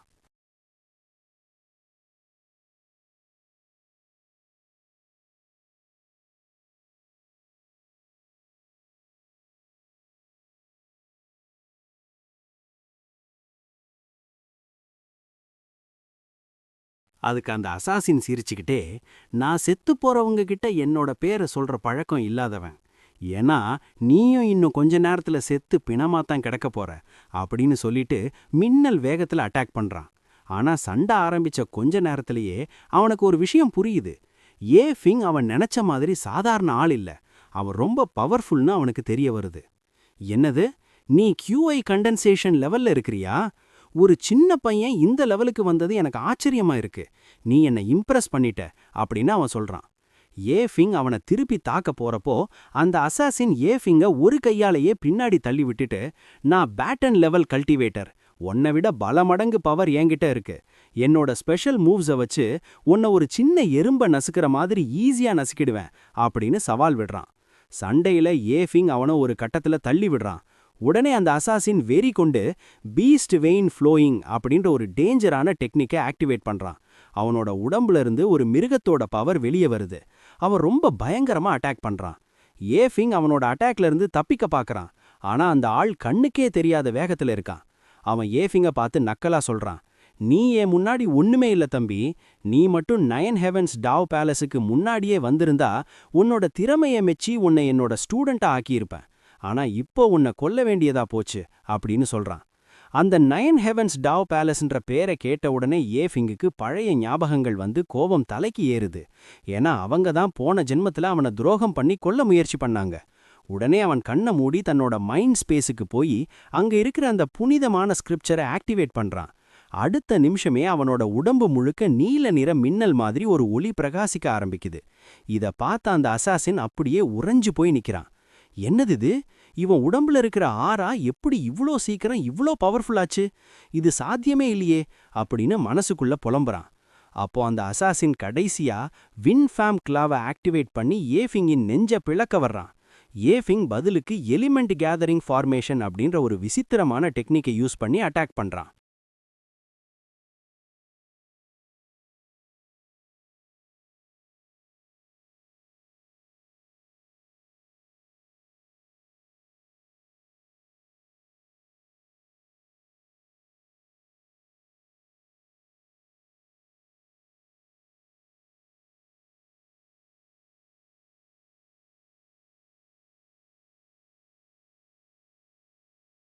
அந்த ஃபார்மேஷன் அவ்ளோ ஸ்ட்ராங்கா இருந்ததுனால அந்த இடமே ஒரு பெரிய நிலநடுக்கம் வந்த மாதிரி அதிருது. அங்கிருந்து ஒரு பயங்கரமான வெளிச்சம் வானத்தை நோக்கி போகுது. அந்த வெளிச்சத்தை பார்த்துட்டு ஃபிங்கோட தாத்தாவும் அவனோட ஃப்ரெண்டும் ஏதோ தப்பா நடக்குதுன்னு புரிஞ்சுக்கிட்டு வேகமா அந்த இடத்துக்கு ஓடி வர்றாங்க. ஃபிங் செஞ்ச அந்த அட்டாக்னால அந்த அசாசினோட உடம்புல இருந்த எல்லா ஸ்பிரிச்சுவல் எனர்ஜியும் அப்படியே உறிஞ்சப்பட்டு தீர்ந்து போயிடுது. அவனோட பவர்ஸ் எல்லாம் போய் இப்போ அவன் ஒரு சாதாரண மனுஷன் மாதிரி நடுங்கிக்கிட்டு நிக்கிறான். இந்த நேரத்துல பிரின்சஸ் லூசிக்கு மெதுவா மயக்கம் தெளிஞ்சு கண்ணை திறந்து பாக்குறா. ஃபிங் ஒரு ஃபார்மேஷனை உருவாக்கி அந்த அசாசினோட எல்லா பவர்ஸையும் காலி பண்ற அந்த மாசான காட்சியை பார்த்து அவ மிரண்டு போயிடுறா. அந்த அசாசின் இப்போ பயத்துல ஃபிங் கால்ல விழுந்து உயிருக்கு பிச்சை கேட்கறான். ஆனா ஃபிங் கண்ணுல கருணையே இல்ல. அவன் சொல்றான், எப்போ நீ அந்த 9 ஹெவன்ஸ் டாவ் பேலஸ் பேரை சொன்னியோ அப்பவே உன்னோட சாவுக்கு நீயே கையெழுத்து போட்டுட்ட அப்படின்னு சொல்லிட்டு ஒரே ஒரு ஸ்லாஷ்ல அவனோட தலைய துண்டிச்சு அவனை முடிச்சிடுறான். பிரின்சஸ் இதை நேர்ல பார்த்துட்டு ரொம்ப ஆச்சரியப்படுறா. ஏன்னா இது ஒரு சாதாரண QI கண்டென்சேஷன் லெவல்ல இருக்கிற ஆளுங்க செய்யற வேலையே இல்ல. ஃபிங் அமையே நின்னு ரொம்ப கோவமா யோசிக்கிறான். ஏன் இந்த 9 ஹெவன்ஸ் டாவ் பேலஸ்காரங்க இன்னும் இவங்கள துரத்திட்டு வர்றாங்க, இவங்களுக்கு பின்னாடி என்ன ரகசியம் இருக்கு அப்படின்னு யோசிக்கிறான். அப்புறம் அவன் சுதாரிச்சுக்கிட்டு பிரின்சஸோட வேலையால மெதுவா தூக்கிக்கிறான். பிரின்சஸும் இவன் நம்மள தூக்குவானான்னு தெரிஞ்சிக்க மயக்கம் வர்ற மாதிரி ஆக்ட் பண்றா. ஃபிங் அவளையும் தன் கைகள்ல தூக்கிக்கிட்டு அங்க இருந்து கிளம்புறான். அப்புறம் தாத்தா அங்க வந்து அங்க செத்து கிடக்கிற அந்த அசாசினை பாக்குறாரு.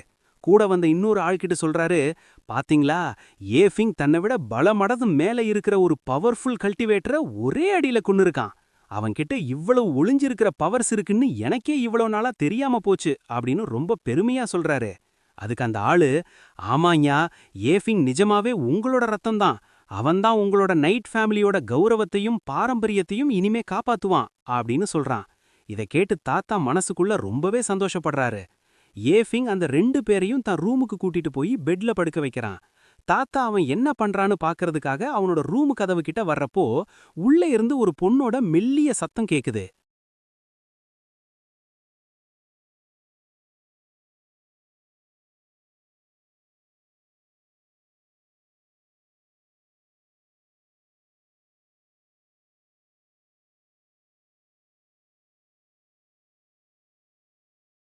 நான் நிஜமாவே என்னோட ட்ரெஸ்ஸை கழட்டணுமா, வேற வழியே இல்லையா அப்படின்னு லூசி கேட்குறா. அதுக்கு ஏஃபிங் ரொம்ப சீரியஸா, ஆமா, இது நான் கற்றுக்கிட்ட கோல்டன் நீடில் டெக்னிக். உன்னோட உடம்புல இருக்கிற அந்த விஷத்தை எடுக்கணும்னா சரியான இடத்துல நான் ஊசி போடணும். அதுக்கு ட்ரெஸ்ஸை கொஞ்சம் அட்ஜஸ்ட் பண்ணி தான் ஆகணும். இது ரொம்ப முக்கியம் அப்படின்னு சொல்கிறான். பாவம் தாத்தா இதையெல்லாம் வெளியே இருந்து கேட்டுட்டு தப்பாக புரிஞ்சுக்கிறாரு. அவருக்கு ஒரு மாதிரி வெக்கமா சிரிப்பு வருது. சரி சரி, பசங்க ஏதோ பண்ணுறாங்க, நாம் இங்கேருந்து அவங்களுக்கு ப்ரைவசி கொடுக்கறது தான் நல்லது அப்படின்னு நினச்சிக்கிட்டு அங்கேருந்து மெதுவாக நழுவி போயிடுறாரு. ஆனால் ரூமுக்குள்ளே என்ன நடக்குதுன்னா, பிரின்சஸ் ஒரு சின்ன ஸ்டூலில் அமைதியாக உட்காந்துருக்கா. அவ ஏஃபிங் கிட்ட அவளோட வேலையால் இன்ஷான் பற்றி ரொம்ப கவலையாக கேட்குறா.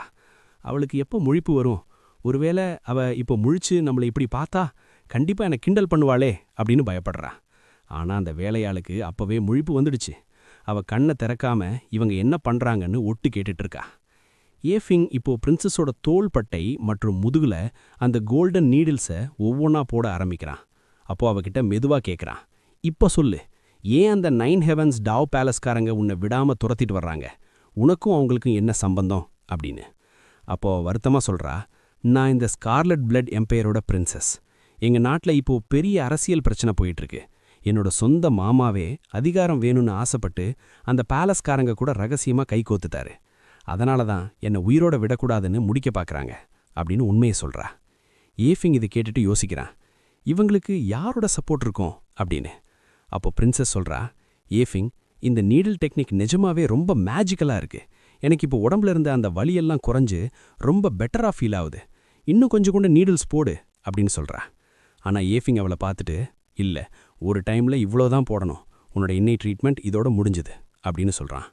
உடனே பிரின்சஸ் புத்திசாலித்தனமாக ஒரு கேள்வி கேட்குறா, நீ வெறும் தோளில் மட்டும்தான் நீடில் போட போகிறேன்னா எதுக்கு என்ன ட்ரெஸ்ஸை கழட்ட சொன்ன, நீ என்ன தப்பான கண்ணோட்டத்தில் பாத்தியா அப்படின்னு கேட்குறா. இதுக்கு ஏஃபிங் கிட்ட பதில் இல்லை. அவன் திருன்னு முழிச்சுக்கிட்டு அங்கே இங்கே வேடிக்கை பார்க்குறான். அது அப்போ ஏதோ ஒரு முக்கியமான காரணம் இருந்ததுன்னு நினச்சேன், ஆனால் இப்போ ஏனோ எனக்கு அது டக்குன்னு ஞாபகம் வரல அப்படின்னு சொல்லி சமாளிக்க பார்க்குறான். பிரின்சஸ் அவன் வேணும்னே தான் தன்னை இப்படி சீன்றான்னு புரிஞ்சுக்கிட்டு, நீ ஒரு பெரிய பொறுக்கிடா அப்படின்னு சொல்லிட்டு பக்கத்தில் இருந்த தலையானை எடுத்து அவனை போட்டு வெளுவெளுன்னு அடிக்க ஆரம்பிக்கிறா. அவங்க சத்தத்தில் அந்த ரூமே அப்படியே அதிருது. வெளியே நின்ன தாத்தாவோ, ஆஹா, இது ஏதோ காதலில் வர்ற சின்ன சின்ன செல்ல சண்டையாக இருக்கும் போல அப்படின்னு மனக்கோட்டை கட்டிட்டு இருக்காரு. அப்புறம் கொஞ்ச நேரத்தில் ரூம் கதவு டவார்னு திறக்குது. பிரின்சஸ் அவனை திட்டிட்டு ரூமை விட்டு வெளியே தள்ளி விடுறா.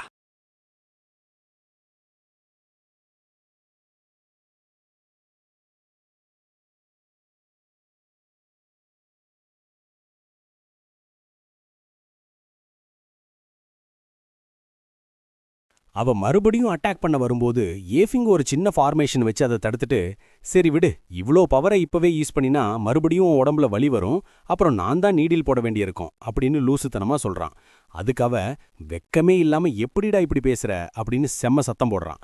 அவங்க 2 பேரும் இப்படி சண்டை போடுறத அந்த வேலையால் இன்ஷான் ஒரு ஓரமா ஒளிஞ்சு நின்னு பார்த்துட்டு மனசுக்குள்ள சிரிக்கிறா. பாவம் என்னோட பிரின்சஸ், இந்த பையன் அவளை வச்சு ஏதோ காமெடி பண்ணிட்டு இருக்கான், இவளுக்கு அது தெரியாம டென்ஷன் ஆகிட்டு இருக்காளே அப்படின்னு நினைக்கிறா. இதோட அந்த சுவாரஸ்யமான எபிசோட் 2 முடியுது. அடுத்த எபிசோட்ல நாம என்ன பார்க்கறோம்னா, ஏஃபிங் அந்த ஊர் மார்க்கெட்ல ஒரு சின்ன டேபிள் போட்டு எலிக்சர் விற்க உட்காந்துருக்கான். அவன் ரொம்ப ஜாலியா, நான் இங்க இவ்ளோ ரிலாக்ஸ்டா உட்காந்துருக்கேன், ஆனா ஏதோ ஒரு குறை இருக்கிற மாதிரி தோணுதே அப்படின்னு சொல்லிட்டு பக்கத்துல நின்ன இன்ஷான் கிட்ட இங்க என்னோட கால் 2ஐயும் கொஞ்சம் அமுக்கி விடு அப்படின்னு ஆர்டர் போடுறான். இதை கேட்டு அவளுக்கு கோபம் உச்சந்தலைக்கு ஏறுது.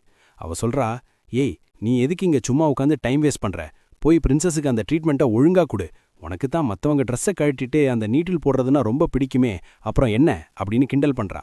அதுக்கு ஏஃபிங் கொஞ்சம் கூட அசராம, ஆமா, அதான் பண்ண போறேன், ஆனா அந்த ட்ரீட்மெண்ட் செய்யறதுக்கு எனக்கு கொஞ்சம் காசு வேணுமே, இந்த எலிக்சரை வித்தாதான் என்னால என்னோட ஆராய்ச்சியை தொடர முடியும், உங்க பிரின்சஸ் தான் நான் என்ன சொன்னாலும் அதை கேட்க சொன்னாங்கல்ல, சோ மரியாதையா இங்க வந்து என் காலை அமுக்கு அப்படின்னு மிரட்டுறான். அவளுக்கு வேற வழி இல்லாம பிரின்சஸோட கட்டளைக்காக அவன் காலை பிடிச்சு அமுக்கி விடுறா. அங்க மார்க்கெட்ல போற வர்ற மக்கள் எல்லாம் அந்த எலிக்சர் பாட்டில பார்த்துட்டு இதோட ரேட் என்னப்பா இவ்வளோ அதிகமா இருக்கு அப்படின்னு தங்களுக்குள்ள பேசிக்கிறாங்க. இது அந்த நைட் ஃபேமிலி வாரிசு ஏஃபிங் தானே, இவன் ஏன் இவ்வளோ பேராசையில அதிக விலைக்கு விற்கிறான், கம்மியான விலைக்கு வித்தா எங்களை போன்ற ஏழைங்களும் வாங்குவோமே அப்படின்னு அவனை திட்டுறாங்க. கரெக்டா அதே மார்க்கெட்ல இன்னொரு பக்கம் அந்த நாட்டு மினிஸ்டரோட பையன் வாங்ஷாவோ மெடிசின் வித்துட்டு இருக்கான். ஒரு வயசான அம்மா அவன்கிட்ட வந்து கெஞ்சுறாங்க, ஐயா நேத்து இதே மருந்த 4 வெள்ளிக்காசுன்னு சொன்னீங்க, ஆனா இன்னைக்கு என்னடானா 20 வெள்ளிக்காசுன்னு சொல்றீங்களே, என்கிட்ட அவ்வளோ காசு இல்லைங்க, என் பையன் அங்க உயிருக்கு போராடிட்டு இருக்கான், தயவு செஞ்சு இந்த ஒரு மருந்தை மட்டும் கம்மியான விலைக்கு கொடுத்து அவன் உயிரை காப்பாத்துங்க அப்படின்னு காலில் விழுந்து அழறாங்க. ஆனா அந்த வாங்ஷாவோ கொஞ்சம் கூட கருணை இல்லாம அசிங்கமா சிரிக்கிறான். நேத்து 4 ரூபாய்க்கு இருக்கும்போதே வாங்காதது உன் தப்பு, இன்னைக்கு உன் பையனுக்கு உடம்பு ரொம்ப முடியலன்னா நீ எவ்வளவு கேட்டாலும் அதிக காசு தான் கொடுக்கணும், காசு இல்லைன்னா கிளம்பு அப்படின்னு சொல்லி அந்த அம்மாவை பலமா உதைச்சு தள்ளிடுறான். அவங்க தடுமாறி விழப்போகும்போது ஏஃபிங் ஓடி போய் அவங்கள பாங்கி பிடிக்கிறான். இன்ஷான் அந்த அம்மாவை கைத்தாங்களா பிடிச்சுக்கிறான்.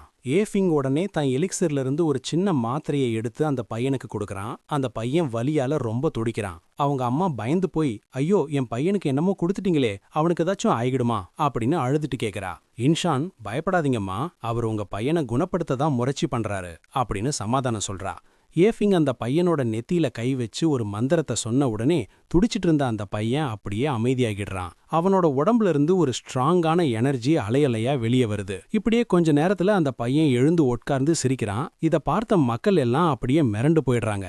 என்னது இது, அந்த பையன் சரியானது மட்டும் இல்லாம இப்போ அவனோட உடம்புல அவ்வளோ எனர்ஜி இருக்கே, அவனால இனிமே ஒரு வாரியரா கல்டிவேட் கூட பண்ண முடியுமே, ஏஃபிங் நிஜமாவே ஒரு பெரிய மந்திரவாதி மாதிரி மேஜிக் பண்றாரு அப்படின்னு ஆஹா ஓஹோன்னு பாராட்டுறாங்க.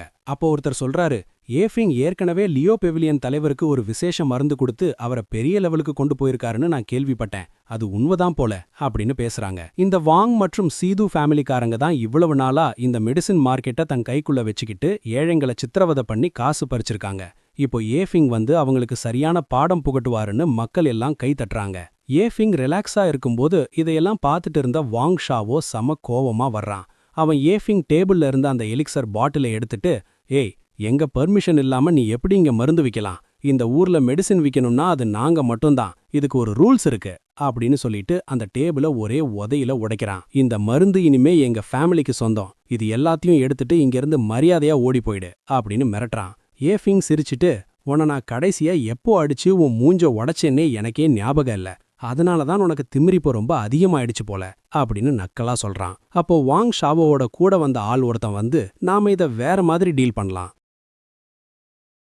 நீ எங்க கூட ஒரு சண்டை போடு, அந்த சண்டையில நீ தோத்தா இந்த மருந்தோட ரகசிய ஃபார்முலாவை கொடுக்கணும், ஒருவேளை நாங்க தோத்தா எங்க கிட்ட இருக்கிற எல்லா ஃபார்மசி கடைகளையும் உன்கிட்டயே கொடுத்துட்றோம், என்ன ஓகேவா அப்படின்னு ஒரு சவால் விடுறான். ஏஃபிங் யோசிக்காம உடனே சம்மதிக்கிறான்.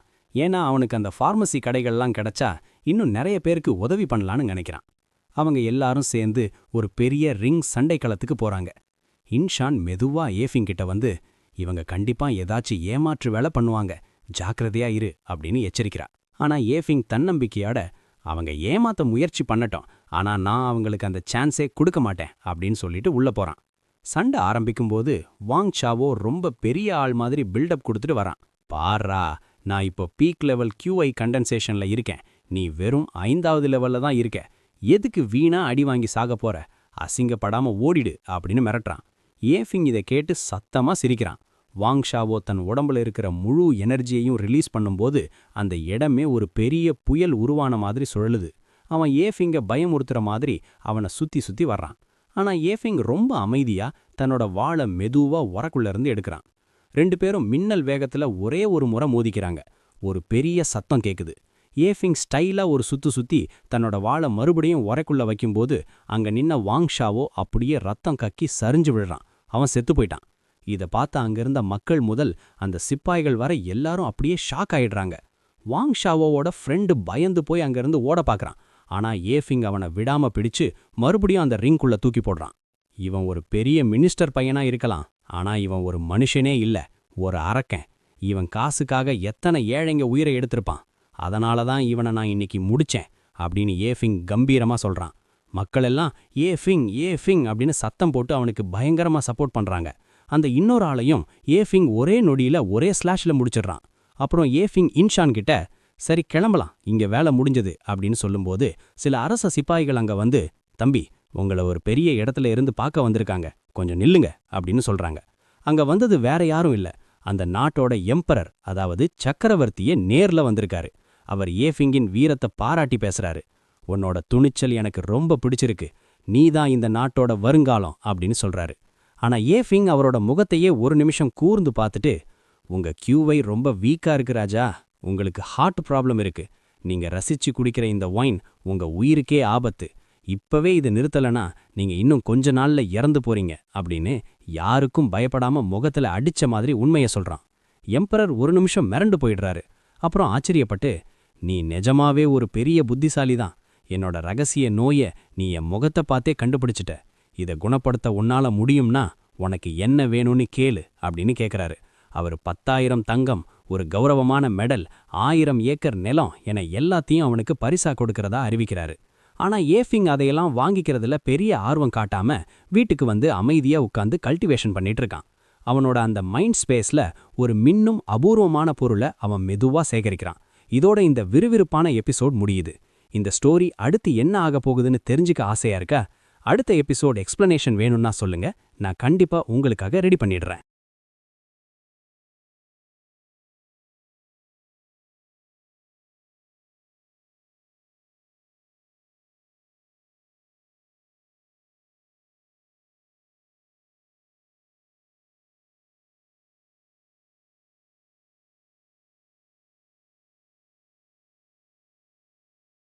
ஸோ ஹலோ எவ்ரிஒன், இன்னைக்கு நாம எதை பத்தி பார்க்க போறோம்னா the glorious revenge of Ye Fang சீரீஸோட 4வது எபிசோடு தான். இதோட முந்தைய எபிசோட் வீடியோ லிங்க் எல்லாம் உங்களுக்கு டிஸ்கிரிப்ஷன்ல இருக்கும். ஸோ மறக்காம அங்க போய் செக் அவுட் பண்ணிக்கோங்க. போன எபிசோட்ல நம்ம பார்த்த மாதிரி நம்ம ஹீரோ யீ ஃபேங் அந்த வேங் ஃபேமிலியை சேர்ந்த வாங் ஷானையும் அவனோட ஆளுங்களையும் செதற விட்டு முடிச்சு தள்ளிட்டான். அது மட்டும் இல்லாம இப்போ அவன் மெடிசின் செய்யறதுல ரொம்பவே ஃபேமஸ் ஆகிட்டான். அந்த காரணத்தினாலேயே ஒரு பெரிய எம்பரர், அதாவது அந்த நாட்டு அரசனே நேர்ல வந்து நம்ம ஹீரோவை பார்த்தாரு. அவருக்கு ஒரு ஹார்ட் ப்ராப்ளம் இருந்துச்சு. அதை ஈஃபெங் கிட்ட சொல்லி சரி பண்ணிக்கணும்னு நினைச்சாரு. நம்ம ஆளும் சும்மா இல்லாம அவர்கிட்ட இருந்து ஏகப்பட்ட கிஃப்ட் எல்லாம் வாங்கிக்கிட்டு அதுக்கப்புறம் அமைதியா உட்காந்து கல்டிவேஷன் அதாவது தியானம் பண்ண ஆரம்பிச்சான்.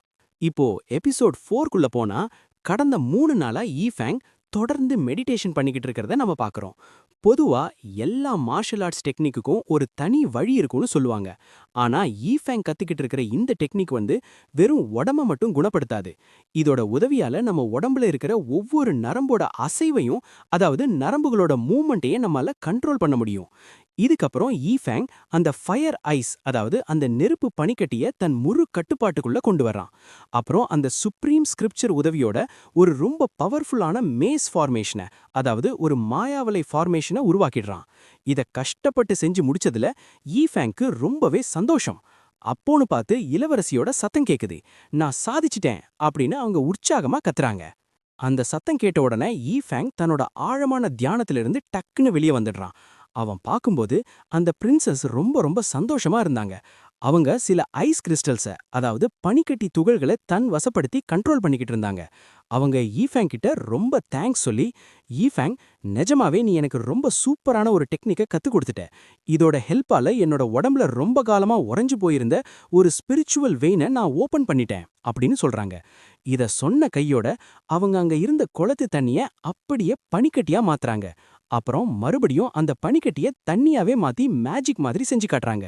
இத பார்த்த ஈஃபேங்க்கு ஒரே ஆச்சரியம். இப்போதைக்கு அவங்களுக்கு ஒரே ஒரு ஸ்பிரிச்சுவல் வெயின் தான் ஓபன் ஆயிருக்கு. ஆனா அதுக்கே அவங்க ஒரு ஃபைட்டரோட 3rd லெவல் ஸ்ட்ரென்த்துக்கு போயிட்டாங்க. ஒருவேளை அவங்களோட மொத்தமான 36 நரம்புகளும், அதாவது 36 வெயின்ஸும் ஓபன் ஆகிடுச்சுன்னா அவங்க கல்டிவேஷன்ல எந்த லெவலுக்கு போவாங்கன்னு யாராலையும் கற்பனை கூட பண்ணி பார்க்க முடியாது. அவங்க கண்டிப்பா ஒரு மிகப்பெரிய பவர்ஃபுல் ஆளா மாறுவாங்கங்கிறதுல சந்தேகமே இல்ல. ஆனா திடீர்னு பிரின்சஸ்க்கு ஏதோ ஒரு கஷ்டம் ஏற்படுது. உடம்பு சரியில்லாத மாதிரி ஒரு நடுக்கம் வருது. அவங்க சொல்றாங்க, எனக்கு ஒருவேளை ரொம்ப டயர்டா இருக்கும் போல, இந்த ஸ்பிரிச்சுவல் வெயின்ஸ் எனக்கு இன்னும் பழகல, அதனால தான் இப்படி வலிக்குதோ என்னவோ அப்படின்னு ரொம்ப கஷ்டப்பட்டு சொல்றாங்க. அப்புறம் ஈஃபேங் கிட்ட ஒரு ஹெல்ப் கேக்குறாங்க. ஈஃபேங், உன்னோட அந்த கோல்டன் நீடில வச்சு மறுபடியும் என்ன சரி பண்ணுவியா அப்படின்னு கேக்குறாங்க. அதுக்கு இவன், ஆமா ஆமா பிரின்சஸ், அதெல்லாம் கண்டிப்பா பண்ணிடலாம் அப்படின்னு சொல்லிட்டு இந்த வாட்டி ஈஃபேங் அவங்க தோள்பட்டைக்கு பதிலா கையிலேயே நீடில போடுறான். நம்ம ஈஃபேங் இப்ப கொஞ்சம் டீசெண்டா நடந்துக்கிறான் போல. ஆனா அப்போன்னு பார்த்து அங்க ஒரு நபர் வர்றாரு. அவர் தூரத்துல இருந்தே பார்க்கும்போது யாரோ ஒரு பையன் பிரின்சஸ தொடுறத கவனிச்சிடுறாரு.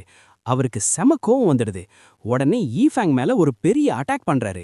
ஆனா நம்ம ஹீரோ ஈஃபேங் சும்மாவா? அவன் தன்னோட பவரை வச்சு அந்த அட்டாக்கை ஈஸியா தடுத்து நிறுத்திடுறான். அதனால அங்க ஒரு பயங்கர சத்தத்தோட வெடிப்பு ஏற்படுது. அந்த மோதல்ல ஈஃபேங்கோட பவர்னால அந்த நபர் அப்படியே பின்னாடி தள்ளிவிடப்படுறாரு. அவரோட பேரு தான் எல்டர் மூ.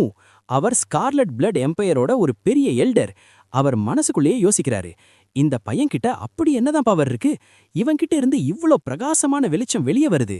இவன் சாதாரண ஆள் கிடையாது அப்படின்னு ஆச்சரியப்படுறாரு. இப்போ ஈஃபேங் முறைச்சுக்கிட்டே கேக்குறான், நீ யாரு? எதுக்காக திடீர்னு எங்க மேல அட்டாக் பண்ணின அப்படின்னு கேக்குறான்.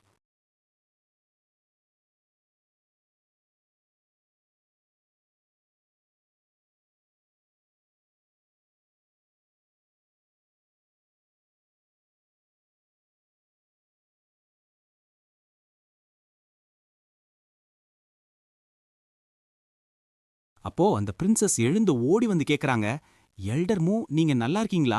உங்களுக்கு அடி எதுவும் படலையே அப்படின்னு சொல்லி அவங்க பதட்டத்தோட அவர்கிட்ட போக ஆரம்பிக்கிறாங்க. இத பார்த்த ஈஃபெங்க்கு செம்ம ஷாக்கு. என்னது, பிரின்சஸ் இந்த ஆளை விரும்புறாங்களா அப்படின்னு மனசுக்குள்ளேயே ஒரு நிமிஷம் குழம்புறான். அப்போ எல்டர் மூ சொல்றாரு, பிரின்சஸ், எனக்கு ஒன்னும் ஆகல.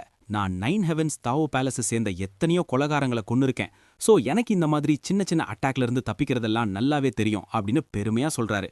ஆனா அதுக்கப்புறம் ஈஃபெங்க பார்த்து கோவமா, இந்த பையனுக்கு எவ்வளவு தைரியம் இருந்தா உங்களை கை வச்சு தொடுவான்? ஒரு பிரின்சஸ் கிட்ட எப்படி நடந்துக்கணும்னு இவனுக்கு தெரியாதா அப்படின்னு சொல்லிட்டு மறுபடியும் ஈஃபெங் மேல அட்டாக் பண்ண போறாரு. இதையெல்லாம் பார்க்கும்போது ஈஃபெங்கு சிரிப்பு தான் வருது. இந்த கிழவன் ஏன் தேவையில்லாம தன் உயிரை ஆபத்துல போட்டுக்கிறான் அப்படின்னு நக்கலா நினைக்கிறான். அதுக்கப்புறம் 2 பேரும் மறுபடியும் சண்டை போட ஆரம்பிக்கிறாங்க. எல்டர் மூ திட்டுறாரு, பையனே, உனக்கு கொஞ்சம் கூட பெரியவங்களை பார்த்தா மரியாதை தெரியல. பரவாயில்ல, இன்னைக்கு நான் உனக்கு எல்லாத்தையும் ஒழுங்கா கத்துக் கொடுக்குறேன் அப்படின்னு சொல்றாரு. உடனே ஈஃபெங் அவருக்கு ஒரு பலமான கிக் விடுறான். இத பார்த்துட்டு எல்டர் மூ சொல்றாரு, தம்பி, நீ இப்போதைக்கு கியூவை 5வது லெவல்ல தான் இருக்கேன். சோ உன்னால என்னைக்குமே என்னோட ஈடு கொடுத்து சண்டை போட முடியாது அப்படின்னு சொல்லிட்டு ஈஃபெங் மேல விடாம அட்டாக் பண்ணிக்கிட்டே இருக்காரு. இவங்க 2 பேரோட சண்டைய பார்த்து பிரின்சஸ்க்கு ரொம்ப டென்ஷன் ஆகிடுச்சு. இங்க ஈஃபெங் எல்டர் மூக்கு ஒரு செம்ம பஞ்ச் ஒன்னு கொடுத்துட்டு டக்குன்னு பறந்து மேல போறான். அப்போ எல்டர் அவரோட ஸ்பெஷல் பவரை யூஸ் பண்ணி நெருப்பு தாக்குதல், அதாவது ஃபயர் அட்டாக் பண்றாரு. ஆனா ஈஃபெங் அதுல இருந்து அப்படியே தப்பிச்சு நேரா குளத்து தண்ணிக்குள்ள குதிச்சிடுறான். அப்புறம் மறுபடியும் தண்ணில இருந்து வெளியே வந்து ஸ்வான் பேசேஜ் அப்படிங்கிற ஒரு பவர்ஃபுல்லான டெக்னிக்கை யூஸ் பண்ணி எல்டர் மூ மேல ஒரு பயங்கரமான அட்டாக்க பண்றான். இதனால அங்க ஒரு பெரிய ஸ்பிரிச்சுவல் எனர்ஜி பிளாஸ்ட் ஆகுது. இப்போ ஈஃபெங் விடாம தொடர்ந்து அட்டாக் பண்ணிக்கிட்டு இருக்கான். ஆனா எல்டர் மூ ஒரு பெரிய ஆள் இல்லையா, அவர் எல்லா அட்டாக்கையும் தடுத்து டிஃபெண்ட் பண்ணிக்கிட்டே வர்றாரு. இப்போ அவரும் பதிலுக்கு ஈஃபெங் மேல வேகமா அட்டாக் பண்றாரு. ஆனா ஈஃபெங் ரொம்ப ஸ்பீடா அங்கேயும் இங்கேயும் சுத்திக்கிட்டே இருக்கான். அதனால எல்டர் அவரோட அட்டாக்க சரியா அவன் மேல போட முடியாம கொஞ்சம் தடுமாறுறாரு. அவர் சொல்றாரு, தம்பி, உன்னோட ஸ்பீடு நிஜமாவே இம்ப்ரெசிவா இருக்கு. ஆனா அந்த வெளிச்சமான மூவ் ஒன்னு பண்ணியே, அது என்னது? எனக்கு அதை நல்லா பார்க்கணும்னு ஆசையா இருக்கு அப்படின்னு கேக்குறாரு. அதுக்கு ஈஃபெங் சிரிச்சுக்கிட்டே, சரி இருங்க பெரியவரே, இப்பவே உங்களோட ஆசையை நிறைவேற்றுறேன் அப்படின்னு சொல்லிட்டு ஒரு ஃபார்மேஷனை உருவாக்கி எல்டர் மூ மேல அட்டாக் பண்றான். இதனால அங்க கண்ணை பறிக்கிற மாதிரி பிரகாசமான வெளிச்சம் வருது. அப்புறம் ஈஃபெங் அந்த சுப்ரீம் ஸ்கிரிப்சர்ஸை ஆக்டிவேட் பண்ணி ஒரு மேஸ் ஃபார்மேஷனை, அதாவது ஒரு மாயாவல ஃபார்மேஷனை அங்க உருவாக்கிடுறான். அந்த ஃபார்மேஷன் பார்க்கறதுக்கு ரொம்ப பெருசாவும் பயங்கர பவர்ஃபுல்லாவும் இருந்துச்சு. அதுக்கு முன்னாடி எல்டர் மூ ரொம்ப சின்ன ஆளா பலவீனமா தெரிஞ்சாரு. இப்போ ஈஃபெங் காத்துல அப்படியே கெத்தா மிதந்துகிட்டே சொல்றான், பெரியவரே, நீங்க உங்களை பத்தி என்ன ரொம்ப ஸ்ட்ராங்கா நினைச்சிட்டு இருக்கீங்களோ, ஆனா உண்மை என்னன்னா அந்த அளவுக்கு நீங்க ஒன்னும் பவர்ஃபுல் கிடையாது அப்படின்னு நல்லா கலாய்க்கிறான். அதுக்கு எல்டர் கோபத்துல கத்துறாரு, மரியாதை தெரியாத பையனே, இருடா, உனக்கு இப்போ ஒரு நல்ல பாடம் கத்துக் கொடுக்குறேன் அப்படின்னு சொல்லிட்டு ஈஃபெங்க அட்டாக் பண்றாரு. ஆனா ஈஃபெங் அவர் அனுப்புன அந்த ஃபயர் பாலை ஒன்னும் இல்லாம அப்படியே கையால அழிச்சிடுறான். இத பார்த்துட்டு எல்டர் மூக்கு தூக்கி வாரி போடுது. ரொம்பவே ஆச்சரியப்பட்டு போயிறாரு. அதுக்கப்புறம் அவரே ஈஃபெங் கிட்ட நேரா சண்டைக்கு போறாரு. ஆனா அங்கதான் ஒரு பெரிய ட்விஸ்ட் இருக்கு. நிஜமான ஈஃபெங் இப்ப பிரின்சஸ் கூட தள்ளி நின்னுட்டு இருக்கான். எல்டர் மூ இவ்வளவு நேரம் மூச்சு முட்ட சண்டை போட்டுட்டு இருந்தது ஈஃபெங்கோட ஒரு குளோன், அதாவது நிழல் பிம்பத்து கூட தான். இத பார்த்த பிரின்சஸ் ஈஃபெங்கோட திறமைய பார்த்து ரொம்ப இம்ப்ரெஸ் ஆகிட்டாங்க. அங்க எல்டர் மூ அந்த ஈஃபெங்கோட மாயா பிம்பத்தை, அதாவது இல்யூஷனை அடிச்சு காலி பண்றாரு. ஆனா உடனே அங்க 2வதா ஒரு இல்யூஷன் வந்து நிக்குது. ஈஃபெங்கோட இந்த மாயாவல பவரை பார்த்து எல்டர் மூ ரொம்ப டென்ஷன் ஆகிட்டாரு. இவன்கிட்ட இன்னும் எத்தனை சீக்ரெட் மூவ்ஸ் இருக்குமோன்னு அவருக்கு புரியவே இல்ல. இப்போ 2 பேரும் அவங்கவங்க பவரை பயங்கரமா யூஸ் பண்ண ஆரம்பிக்கிறாங்க. உண்மையை சொல்லப்போனா எல்டர் மூக்கு தான் ஒரு மேஸ் ஃபார்மேஷன்ல சிக்கிட்டு இருக்கோன்னு தெரியவே இல்ல. அவர் ஏதோ நிஜமான ஈஃபெங் கூட தான் இன்னும் சண்டை போட்டுட்டு இருக்கோன்னு நினைச்சிட்டு இருக்காரு. இங்க ஈஃபெங் ஃபார்மேஷனுக்கு வெளியே நின்னுட்டு தான் கையாலேயே அந்த க்ளோனை கண்ட்ரோல் பண்ணிக்கிட்டு இருக்கான். இப்போ பிரின்சஸ்கே அந்த ஈஃபெங்கோட இல்யூஷன் சரியா தெரியல. அவங்க கேக்குறாங்க, ஏன் எல்டர் மூ மட்டும் தனியா பைத்திய மாதிரி சண்டை போட்டுட்டு இருக்காரு? நீ அவருக்கு என்ன பண்ணின? ஏன் இப்படி பண்றாரு? அப்படின்னு கவலையா கேக்குறாங்க. அதுக்கு ஈஃபெங் அசால்ட்டா சொல்றான், ஒன்னும் இல்ல பிரின்சஸ், இது சும்மா ஒரு பிராக்டிஸ் சண்டை தான். அவர் என்னோட இல்யூஷன் கூட சண்டை போட்டுட்டு இருக்காரு அப்படின்னு. உடனே பிரின்சஸ் ரொம்ப அன்பா ஈஃபெங் கிட்ட கெஞ்சுறாங்க, ப்ளீஸ் ஈஃபெங், அவரை விட்டுடு, பாவம், அவர் தனியா ஒரு லூஸ் மாதிரி கத்திக்கிட்டு சண்டை போட்டுட்டு இருக்காரு அப்படின்னு சொல்றாங்க. ஆனா ஈஃபெங் சொல்றான், உங்களோட எல்டர் நிஜமாவே ரொம்ப ஸ்ட்ராங். இந்த மாதிரி ஒரு பவர்ஃபுல்லான ஆப்பனன்ட் கூட சண்டை போடுற வாய்ப்பு அவ்வளவு சீக்கிரம் யாருக்கும் கிடைக்காது. அதனால அவர்கிட்ட சண்டை போட்டு என்னோட ஸ்கில்லை நான் டெஸ்ட் பண்ணிக்கிட்டு இருக்கேன் அப்படின்னு சொல்றான். இதுக்கப்புறம் ஈஃபெங் இன்னும் அதிகமா பவரை யூஸ் பண்ண ஆரம்பிக்கிறான். இதை பார்த்து பிரின்சஸ் ரொம்ப பயந்து போயிடுறாங்க. ஆனா ஈஃபெங் இதோட நிறுத்துற ஆள் கிடையாது. அவன் மிஸ்டிக்கல் டிவைன் பர்ஸ் மூலமா இன்னொரு ஃபார்மேஷனை உருவாக்குறான். இப்போ அங்க 2 ஸ்பிரிச்சுவல் ஃபார்மேஷன்ஸ் இருக்கு.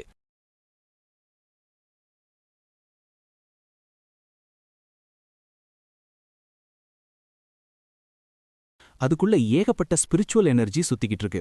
இத பார்த்து பிரின்சஸ், ஈஃபேங் ப்ளீஸ் இப்பவே நிறுத்து, உன்னோட சாதாரண ஸ்பிரிச்சுவல் வெயின்னால இவ்வளோ அதிகமான எனர்ஜியை தாங்க முடியாது, உனக்கு ஏதாவது ஆகிட போகுது அப்படின்னு ரொம்ப பயந்து சொல்றாங்க. ஆனா அப்புறம்தான் அவங்க ஒரு விஷயத்தை கவனிக்கிறாங்க, எனர்ஜியை அதிகமா யூஸ் பண்றதுனால அவன் வீக் ஆகல, மாறாக அவன் இன்னும் ஸ்ட்ராங் ஆகிட்டு இருக்கான்னு.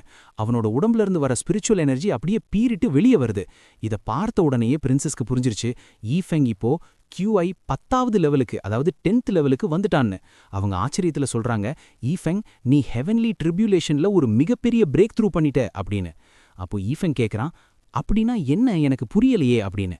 அதுக்கு பிரின்சஸ் விளக்குறாங்க, பொதுவா ஒவ்வொரு கல்டிவேஷன் ஸ்டேஜ்லையும் 9 லெவல் தான் இருக்கும். ஆனா நீ 10வது லெவலுக்கு வந்துட்டேன்னா அதுக்கப்புறம் உன்னோட பவரை இன்னும் லிமிட் இல்லாம அதிகமாக்க முடியும். இதனால நம்மால வானத்து இடியையே, அதாவது ஹெவன்லி தண்டரை உருவாக்கி கண்ட்ரோல் பண்ண முடியும் அப்படின்னு சொல்றாங்க. ஈஃபென் கேட்குறான், ஏன் இந்த முக்கியமான விஷயத்தை என்கிட்ட முன்னாடியே சொல்லல அப்படின்னு சொல்லிட்டு இன்னும் அதிகமான பவரை தன் உடம்புல இருந்து யூஸ் பண்றான். அவனோட உடம்புல இருந்து வர பிரகாசமான வெளிச்சம் அப்படியே மேல வானத்துக்கு போய் அங்க இருக்கிற இடியோட ஒன்னா கலக்குது. இதனால அவன் QI கண்டென்சேஷனோட 11வது லெவலுக்கு போயிட்டான். உலகத்துல இன்னைக்கு வரைக்கும் ரொம்பவே கம்மியான கல்டிவேட்டர்ஸ் தான் இந்த 11வது லெவலுக்கு போயிருக்காங்க. இங்க எல்டர் மூ அந்த ஈஃபெங்கோட இல்யூஷன் கூட சண்டை போட்டு போட்டு செம்ம டயர்ட் ஆகிட்டாரு. அவருக்கு வேர்த்து ஊத்துது. அவருக்கு ஒண்ணுமே புரியல, ஏன் இந்த ஆளு சாகமே மாட்டேங்கிறாரு அப்படின்னு யோசிக்கிறாரு. அப்புறம்தான் அவருக்கு ஒரு நிமிஷம் புரியுது, நாம ஒரு ஃபார்மேஷன்ல, அதாவது ஒரு மாய வலையில சிக்கிட்டு இருக்கோன்னு. உடனே அந்த ஃபார்மேஷனை தான் முழு பவர் வச்சு அட்டாக் பண்ணி ஒரு வழியா அந்த மாய வலையிலிருந்து வெளியே வந்துடுறாரு. வெளியே வந்த உடனே கண்ணுல ரத்தம் தெரியிற கோபத்தோட நேரா நிஜமான ஈஃபெங் மேல அட்டாக் பண்ண போறாரு. ஆனா இப்போ ஈஃபெங் முன்னாடி இருந்த மாதிரி இல்ல, அவன் ரொம்ப பயங்கரமான பவர்ஃபுல்லாலா மாறிட்டான். அவன் எல்டர் மூ மேல வானத்து மின்னல பாய்ச்ச ஆரம்பிக்கிறான். அங்க நிஜமாவே ஹெவன்லி தண்டர் உருவாகிடுச்சு. அதே நேரத்துல அந்த காட்டுப்பகுதிக்குள்ள 2 கொலையாளிகளை நாம பாக்குறோம். அவங்க 9 ஹெவன்ஸ் டாவோ பேலஸ்க்காக வேலை செய்யறவங்க. அவங்க தங்களுக்குள்ள பேசிக்கிறாங்க, இன்னைக்கு ஒரு பவர்ஃபுல்லான கல்டிவேட்டர் கூட நமக்கு கிடைக்கலையே, அவங்கள முடிச்சு தள்ளினாதான் நம்ம பாஸுக்கு சந்தோஷமா இருக்கும் அப்படின்னு பேசிட்டு வராங்க. ஆனா கரெக்டா அப்போ அவங்க கண்ணுல ஈஃபெங் உருவாக்குன இந்த ஹெவன்லி தண்டர் படுது.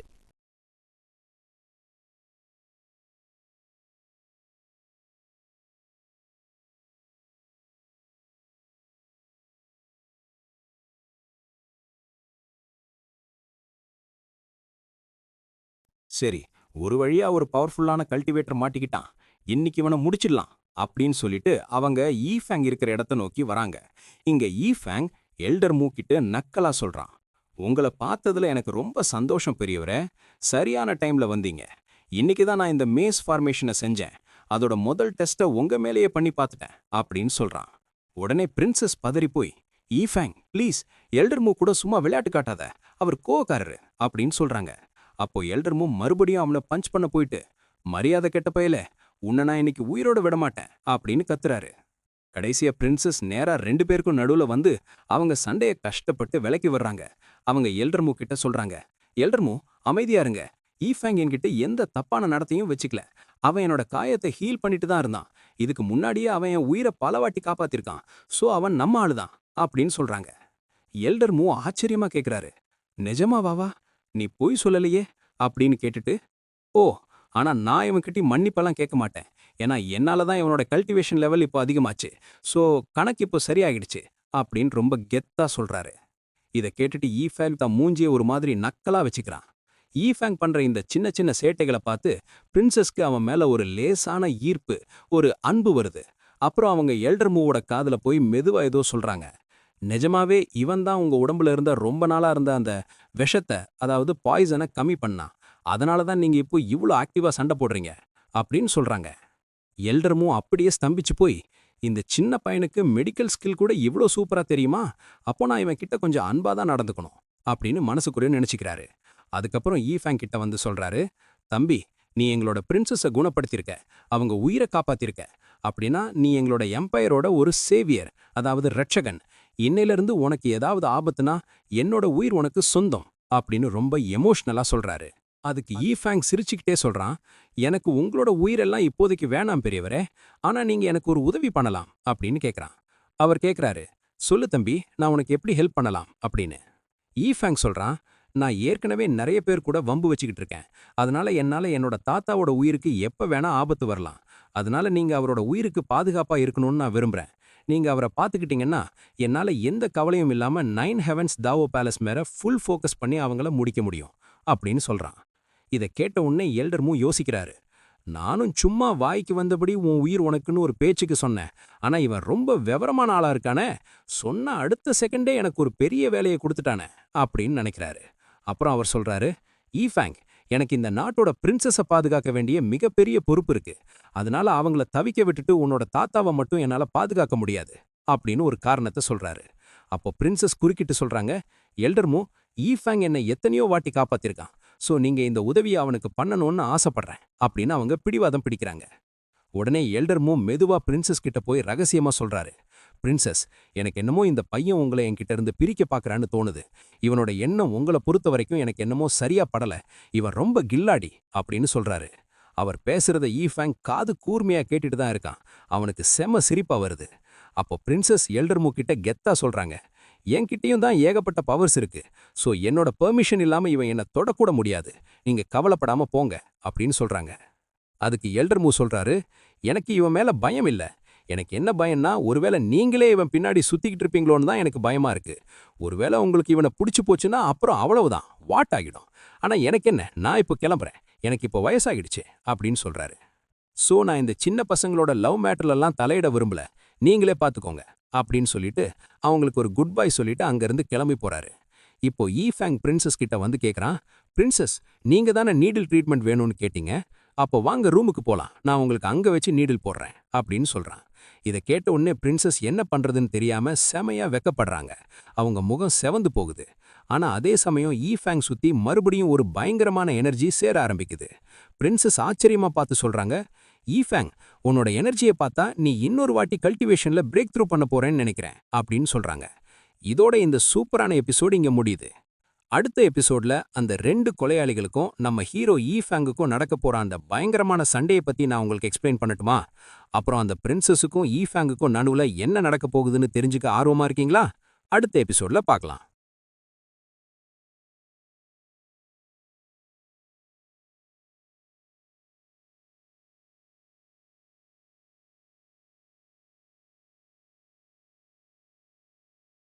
ஹலோ எவ்ரிவன், இன்னைக்கு நாம the glorious revenge of Ye Fang தொடரோட எபிசோட் 5 பார்க்க போறோம்.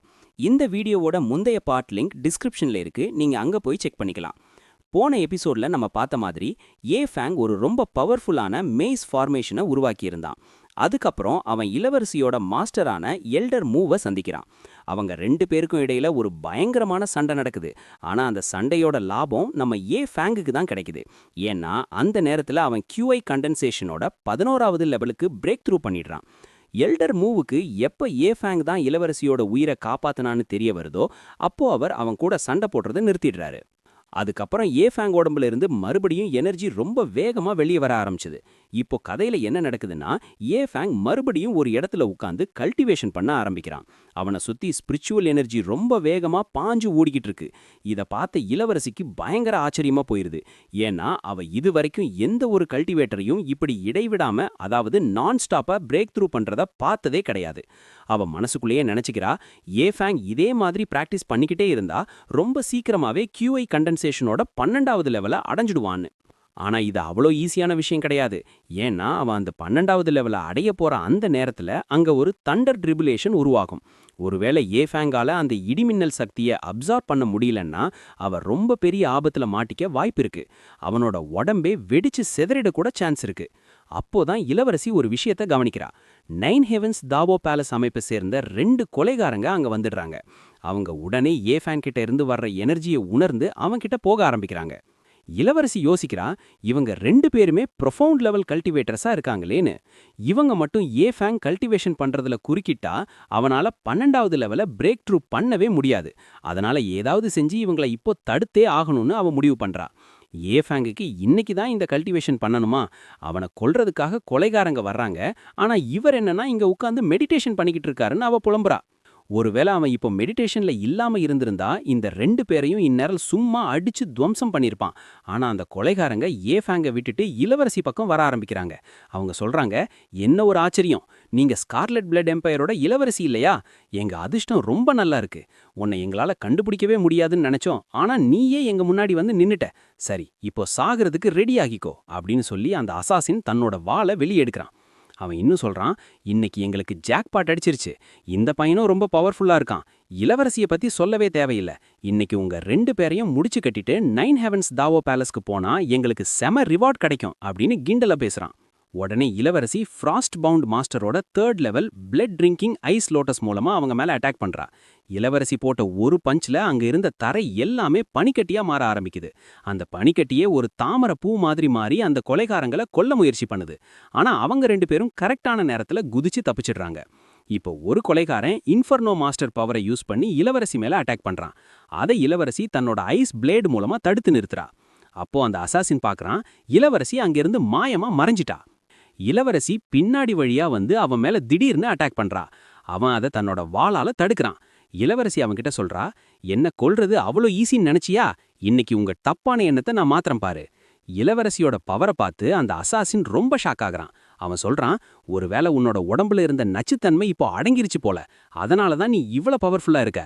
உடனே அவன் கூட இருந்தவனை பார்த்து கத்துறான், ஏய் முட்டாளே, அங்க உட்கார்ந்து என்ன வேடிக்கை பார்த்துட்டு இருக்க? இவளை கொல்றதுக்கு எனக்கு ஹெல்ப் பண்ணு. அதுக்கு அந்த இன்னொரு அசாசின் சொல்றான், இவ ஒரு மென்மையான அழகான பொண்ணு, இவகிட்டயே நீ இப்படி திணறியே, இவளை கொல்றதுல உனக்கு ஏன் இவ்வளவு கஷ்டம்? சரி, இப்போ என்னோட பவரை பாரு அப்படின்னு சொல்றான். அவன் உடனே மீட்டியர் ஐஸ் பாய்சன் ஃபயர் பவரை யூஸ் பண்ணி இளவரசி மேல நிறைய அட்டாக் பண்றான். இளவரசி அதிலிருந்து எப்படியோ தப்பிக்க முயற்சி பண்றான். ஆனா அந்த அட்டாக்ஸ் ரொம்ப அதிகமா இருந்ததுனால அவளால எல்லாத்தையும் தடுக்க முடியல. இதனால இளவரசி காயமடைஞ்சிடுறா. அவ பாக்குறா, ஏஃபங் இன்னும் கல்டிவேஷன் பண்ணிக்கிட்டு தான் இருக்கான். அவன் நினைச்சா அவனை எழுப்ப முடியும். ஆனா அவ அவனை தொந்தரவு பண்ண விரும்பல. இப்போ இளவரசி சொல்றா, நான் இப்பதான் ஒரு ஸ்பிரிச்சுவல் வெயினை ஓபன் பண்ணேன். ஆனா இந்த 2 பேரையும் ஜெயிக்கணும்னா நான் இன்னொரு வெயினையும் ஓபன் பண்ணி தான் ஆகணும் அப்படின்னு சொல்லி அவ தன்னோட பவரை ரொம்ப அதிகமாக்க முயற்சி பண்றா. இதை பார்த்து அந்த 2 அசாசன்ஸும் சிரிக்கிறாங்க. அவங்க சொல்றாங்க, நாம இவளை கொல்லணும்னு அவசியமே இருக்காது போல. இவ இவ்வளவு பவரை யூஸ் பண்ணா அவளாவே அழிஞ்சு போயிடுவா. ஆனா திடீர்னு அவங்க ஒரு விஷயத்தை கவனிக்கிறாங்க. அவங்க காலுக்கு கீழே இருந்த தரை பயங்கரமா மின்னுது. ஒருத்தன் உடனே அங்க இருந்து ஓரமா குதிச்சிடுறான். ஆனா இன்னொருத்தன் ஒரு ஃபார்மேஷன்ல மாட்டிக்கிறான்.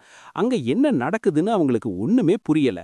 அப்போ கரெக்டா ஏஃபங் அங்க வந்து அந்த அசாசினோட கழுத்தை நெரிச்சு பிடிக்கிறான். அவன் சொல்றான், நான் இங்க இருக்கும்போது உன்னால இளவரசிய கொல்ல முடியாது. நான் அவளை சாக விடவும் மாட்டேன். புரிஞ்சுதா உனக்கு அப்படின்னு கேட்கறான். உடனே அந்த அசாசின் தன்னோட வாளை எடுத்து ஏஃபங் மேல அட்டாக் பண்றான். ஏஃபங் அதை ஈஸியா டாட்ஜ் பண்ணிட்டு அந்த ஆளை ஒரு பலமான உத விடுறான். அந்த உதைய வாங்கின அந்த ஆளுக்கு இப்பதான் புரியுது. அவன் சொல்றான், நீ QI கண்டென்சேஷனோட 12வது லெவலுக்கு வந்துட்டியா? இது வரைக்கும் நான் கொன்ன எல்லாரையும் விட நீ ரொம்ப பவர்ஃபுல்லா இருக்க. உன்னை கொல்றது ஒரு பெரிய சேலஞ்சா இருக்கும். ஆனா எனக்கு சேலஞ்சுனா ரொம்ப பிடிக்கும் அப்படின்னு சொல்லிட்டு அவன் வாளோட ஏஃபங் மேல குதிக்கிறான். ஆனா ஏஃபங் அவனை அப்படியே சுத்தி அவன் கழுத்து கழுத்தை பிடிச்சிடுறான். ஏஃபங் மனசுக்குள்ள நினைக்கிறான், நான் கல்டிவேஷன் பண்ணிட்டு இருக்கும்போது ஒரு செயின் பார்த்தேன். அது காஸ்மிக் பவர் மாதிரி ரொம்ப ஸ்ட்ராங்கா இருந்தது. தண்டர் ட்ரிபியூலேஷன்லையும் இதே காஸ்மிக் பவர் தான் இருக்கும். அப்படின்னா என்கிட்ட இருக்கிற ஸ்கிரிப்சர் அந்த இடி மின்னலை விட பவர்ஃபுல்லானது. அதாவது அதால அந்த மின்னல் சக்தியை அப்சர்வ் பண்ண முடியும் அப்படின்னு புரிஞ்சுக்கிறான். இப்போ அந்த அசாசின் பார்க்கறான், ஏஃபங் அங்க மின்னல்களை வரவழைக்கிறான். அவன் பயந்து போய் கேட்கறான், தம்பி, நீ இன்னும் பிரேக் த்ரூ தான் பண்ணிட்டு இருக்கியா? உனக்கு தெரியுமா, ஒருவேளை நீ இந்த தண்டர் ட்ரிபியூலேஷனை ஆக்டிவேட் பண்ணிட்டா என்ன ஆகும்னு? நாம 2 பேருமே அங்கேயே செத்து போயிடுவோம். ப்ளீஸ் என்னை விட்டுடு, எனக்கு சாகிறதுல விருப்பம் இல்ல. நீ வேணும்னா சந்தோஷமா செத்துக்கோ அப்படின்னு கெஞ்சுறான். ஆனா ஏஃபங்குக்கு தெரியும் இந்த மின்னல் அவனுக்கு எந்த பாதிப்பையும் ஏற்படுத்தாதுன்னு. அதனால அவன் அந்த ஆளை விடுறதா இல்ல. அப்போ அங்க பயங்கரமான தண்டர் ட்ரிபியூலேஷன் உருவாகி அவங்க 2 பேர் மேலையும் ஒரு பவர்ஃபுல்லான வெளிச்சம் விழுது. அங்க ஒரு பெரிய பிளாஸ்ட் நடக்குது. அந்த அசாசின் அந்த நெருப்புல எரிஞ்சு சாம்பலா போயிடுறான். ஆனா ஏஃபங் ஒரு சின்ன காயம் கூட இல்லாம சேஃபா இருக்கான். இப்போ ஏஃபங் சொல்றான், நான் பிரேக் த்ரூ பண்ணும்போது அங்க ஒரு ஒயிட் ஆரா கிடைச்சது. இது என்னன்னு எனக்கு தெரியல, ஆனா இந்த உலகத்தை சேர்ந்தது கிடையாது. சரி, இன்னையிலிருந்து நான் இத ஒயிட் டாக் QI அப்படின்னு கூப்பிடுறேன் அப்படின்னா. இப்போ அங்க இருந்த இன்னொரு அசாசின் சொல்றான், இவன் என்ன பைத்தியமா? இவன் பை டான்ஸ் ஸ்டேஜுக்கு பிரேக் த்ரூ பண்ணிட்டான். என்னால நம்பவே முடியல. ஒரு QI கண்டென்சேஷன்ல இருந்த பையன் எப்படி இவ்வளவு சீக்கிரம் இந்த லெவலுக்கு வந்தான்னு? இது இம்பாசிபிள். அப்போ திடீர்னு அவன் மேல பின்னாடி இருந்து ஒரு அட்டாக் நடக்குது. அதை இளவரசி தான் பண்ணான். அவ சொல்றா, ஏஃபங்குக்கு எதுவுமே இம்பாசிபிள் கிடையாது. அடுத்த நிமிஷம் அந்த ஆள் மாடியிலிருந்து கீழே விழுந்துடுறான். அதே நேரத்துல இளவரசியும் ரொம்ப டயர்டாகி மயங்கி விழ போறா. ஆனா ஏஃபங் வேகமா போய் அவளை பிடிச்சிடுறான். அவன் கேட்கறான், நீ ஏன் என்ன கல்டிவேஷன்ல இருந்து எழுப்பல? உனக்கு ஏதாவது ஆகியிருந்தா நான் என்ன பண்ணியிருப்பேன்? அதுக்கு இளவரசி சொல்றா, நீ கண்டிப்பா என்னை காப்பாத்த வருவேன்னு எனக்கு தெரியும். அதே மாதிரி வந்துட்ட. அதுக்கப்புறம் ஏஃபங் அவளோட ரூமுக்கு கூட்டிட்டு போறான். அடுத்த சீன்ல நாம டெப்யூட்டி லீடர் ஜூ ஷுய் அப்படிங்கிறவரை பார்க்கறோம். அவர் பேண்டம் ஹேண்ட் செக்டோட யங் மாஸ்டர், அப்புறம் 9 ஹெவன்ஸுக்காக வேலை செய்யறவர். அவர் கோவத்துல தன்னோட ஒரு ஆளோட கழுத்தை நெரிச்சு கொண்டுடுறாரு. அந்த நேரத்துல அவர் கையில இருந்த லைவ் ஜேட் பீட் உடைஞ்சு போகுது. அவர் சொல்றான், இன்னைக்கு நானே என்னோட சிஷ்யனை கொல்ல வேண்டியதா போச்சு. ஏன்னா அவன் கொடுத்த மிஷன்ல ஃபெயில் ஆயிட்டான். இப்போ அதே காட்டுக்குள்ள ஏஃபங் வரான். அவன் அந்த வெள்ளை நிற செயினை பத்தி யோசிச்சுட்டு இருக்கான். அவன் சொல்றான், என்னோட கடந்த கால வாழ்க்கையில நான் செத்த அன்னைக்கும் இதே மாதிரியான வெள்ளை செயினை தான் பார்த்தேன். அவன் கூடவே இளவரசியையும் கூட்டிட்டு வந்திருக்கான். அவன் நினைக்கிறான், ஒருவேளை இந்த செயின்கள் தான் என்ன கல்டிவேஷன்ல அடுத்தடுத்த லெவலுக்கு போகத தடுக்குதோ? இதுக்கும் சுப்ரீம் ஸ்கிரிப்சருக்கும் ஏதாவது சம்பந்தம் இருக்குமான்னு நான் கண்டுபிடிக்கணும்னு யோசிக்கிறான்.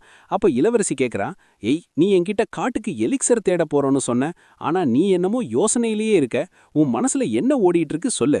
அதுக்கு ஏஃபங் சொல்றான், நான் அந்த மூலிகைகளை பத்தி தான் யோசிச்சுட்டு இருந்தேன். அதை யூஸ் பண்ணி உனக்காக எலிக்சர் செய்ய முடியும். அப்புறம் நான் உன்னை இங்க வர சொல்லல, நீ தான் என் பின்னாடியே வந்த. அதுக்கு இளவரசி சொல்றா, நீ ஏதாவது ஆபத்துல மாட்டிக்க கூடாதுன்னு தான் நான் உன் கூட வந்தேன். நீ அந்த தண்டரை ஆக்டிவேட் பண்ணி அந்த ஆளை கொன்னியே, அதுல உன் உயிருக்கு கூட ஆபத்து இருந்திருக்கும். உனக்கு ஏதாவது ஆகிடுமோன்னு நினைச்சு நான் ரொம்ப பயந்துட்டேன். உடனே ஏஃபங் சொல்றான், என்கிட்ட 9-fold இம்மார்டல் பவர் இருக்கு. அதனால அந்த மின்னலால என்ன ஒண்ணுமே பண்ண முடியாது. அதுக்கு இளவரசி சொல்றா, அதெல்லாம் எனக்கு தெரியாது. ஆனா நீ இப்படி உன்னோட உயிரை ஆபத்துல போடுறதை என்னால பார்க்க முடியாது. நீ எனக்கு ரொம்ப ஸ்பெஷல். இவங்க 2 பேரும் இப்படி பேசிட்டு இருக்கும்போதே அவங்க மேல ஒரு பவர்ஃபுல்லான அட்டாக் வருது. ஏஃபங் உடனே இளவரசியையும் தன்னையும் காப்பாத்திக்கிறான். இளவரசி சொல்றா, இது ஒரு ப்ரொஃபவுண்ட் லெவல் கல்டிவேட்டரோட அட்டாக். அப்போ அங்க ஜூ ஷுய் வரான். அவன் சொல்றான், உங்களால என்னோட 2 ஆட்கள் இறந்துட்டாங்க. அதனால தான் நானே நேர்ல வர வேண்டியதா போச்சு. ஏஃபங் சொல்றான், மறுபடியும் 9 ஹெவன்ஸ் தாவோ பேலஸாலா? எனக்கு இப்போ நிஜமாவே எரிச்சலா வருது. உடனே அவன் ஜூஷுய் மேல அட்டாக் பண்ண போறான். கூடவே இளவரசியும் அட்டாக் பண்றா. ஆனா ஜூஷுய் 2 பேர் அட்டாக்ல இருந்தும் தப்பிச்சிடுறான். அவன் சொல்றான், நீங்க 2 பேரும் இங்க லவ் பண்ணிட்டு இருக்கீங்களா? இன்னைக்கு நீங்க 2 பேருமே இங்க தான் சாக போறீங்க. அவர் ஒரு பவர்ஃபுல்லான அட்டாக்க செய்ய போற அந்த நேரத்துல அவர் மேலேயே ஒரு அட்டாக் நடக்குது. நாம பாக்குறோம், அங்க இளவரசியோட வேலைக்காரி யான்ஷாங் அவளோட ஆட்களோட வந்திருக்கா. அவங்க பறக்கும் மிருகங்கள் மேல உட்காந்து வராங்க. யான்ஷாங் கூட ஸ்கார்லெட் பிளட் எம்பையரோட தூதரும் வந்திருக்காரு. அவர் சொல்றான், எங்க கிங்டம்க்கு வந்து நீ உன்னோட மரணத்தை தேடிக்கிட்ட அப்படின்னு சொல்லிட்டு அவர் ஜூஷுயை ஒரே அடியில கொன்னுடுறாரு. இப்போ எல்லாரும் கீழே வராங்க. அந்த தூதர் இளவரசி கிட்ட மன்னிப்பு கேட்டு சொல்றாரு, நாங்க வர்றதுக்கு லேட் ஆயிடுச்சு, எங்களை மன்னிச்சிடுங்க. உங்க அப்பா உங்களை எங்க கூட வர சொல்லியிருக்காரு. ஏன்னா நிறைய எதிரிகள் உங்களை கொல்ல காத்துட்டு இருக்காங்க. இப்போ ஏஃபேங் இளவரசி கிட்ட கேட்கறான், நீ நிஜமாவே இவங்க கூட திரும்பி போறியா? நீ போறது அவ்வளோ அவசியமா? அதுக்கு இளவரசி சொல்றா, எனக்கு உன்னை விட்டுட்டு போக இஷ்டமே இல்ல. ஆனா நான் என்ன பண்றது? எங்க அப்பா இங்க வார்கார்டையே அனுப்பியிருக்காரு. என்னால அவருக்கு மறுப்பு சொல்ல முடியாது. ஆனா ஏஃபேங், நாம மறுபடியும் கண்டிப்பா சந்திப்போம், சரியா அப்படின்னு கேக்குறா. அதுக்கு ஏஃபேங் சொல்றான், நீ எங்க போனாலும் சரி, நான் உன்னை கண்டுபிடிச்சு வந்துருவேன். உடனே இளவரசி அவங்கிட்ட இருந்து ஒரு ப்ராமிஸை வாங்குறா. ஏஃபேங் ப்ராமிஸ் பண்ணிட்டு சொல்றான், உன்கிட்ட வராம என்ன தடுக்கிற அளவுக்கு எந்த ஒரு உயரமான மலையும் இந்த உலகத்துல இல்ல. இதை கேட்டு இளவரசி வெக்கப்படுறா. அவ சொல்றா, ஒருவேளை நீ இந்த ப்ராமிஸை மீறினா உன்னோட கோல்டன் நீடில வச்சே உனக்கு தண்டனை கொடுப்பேன்.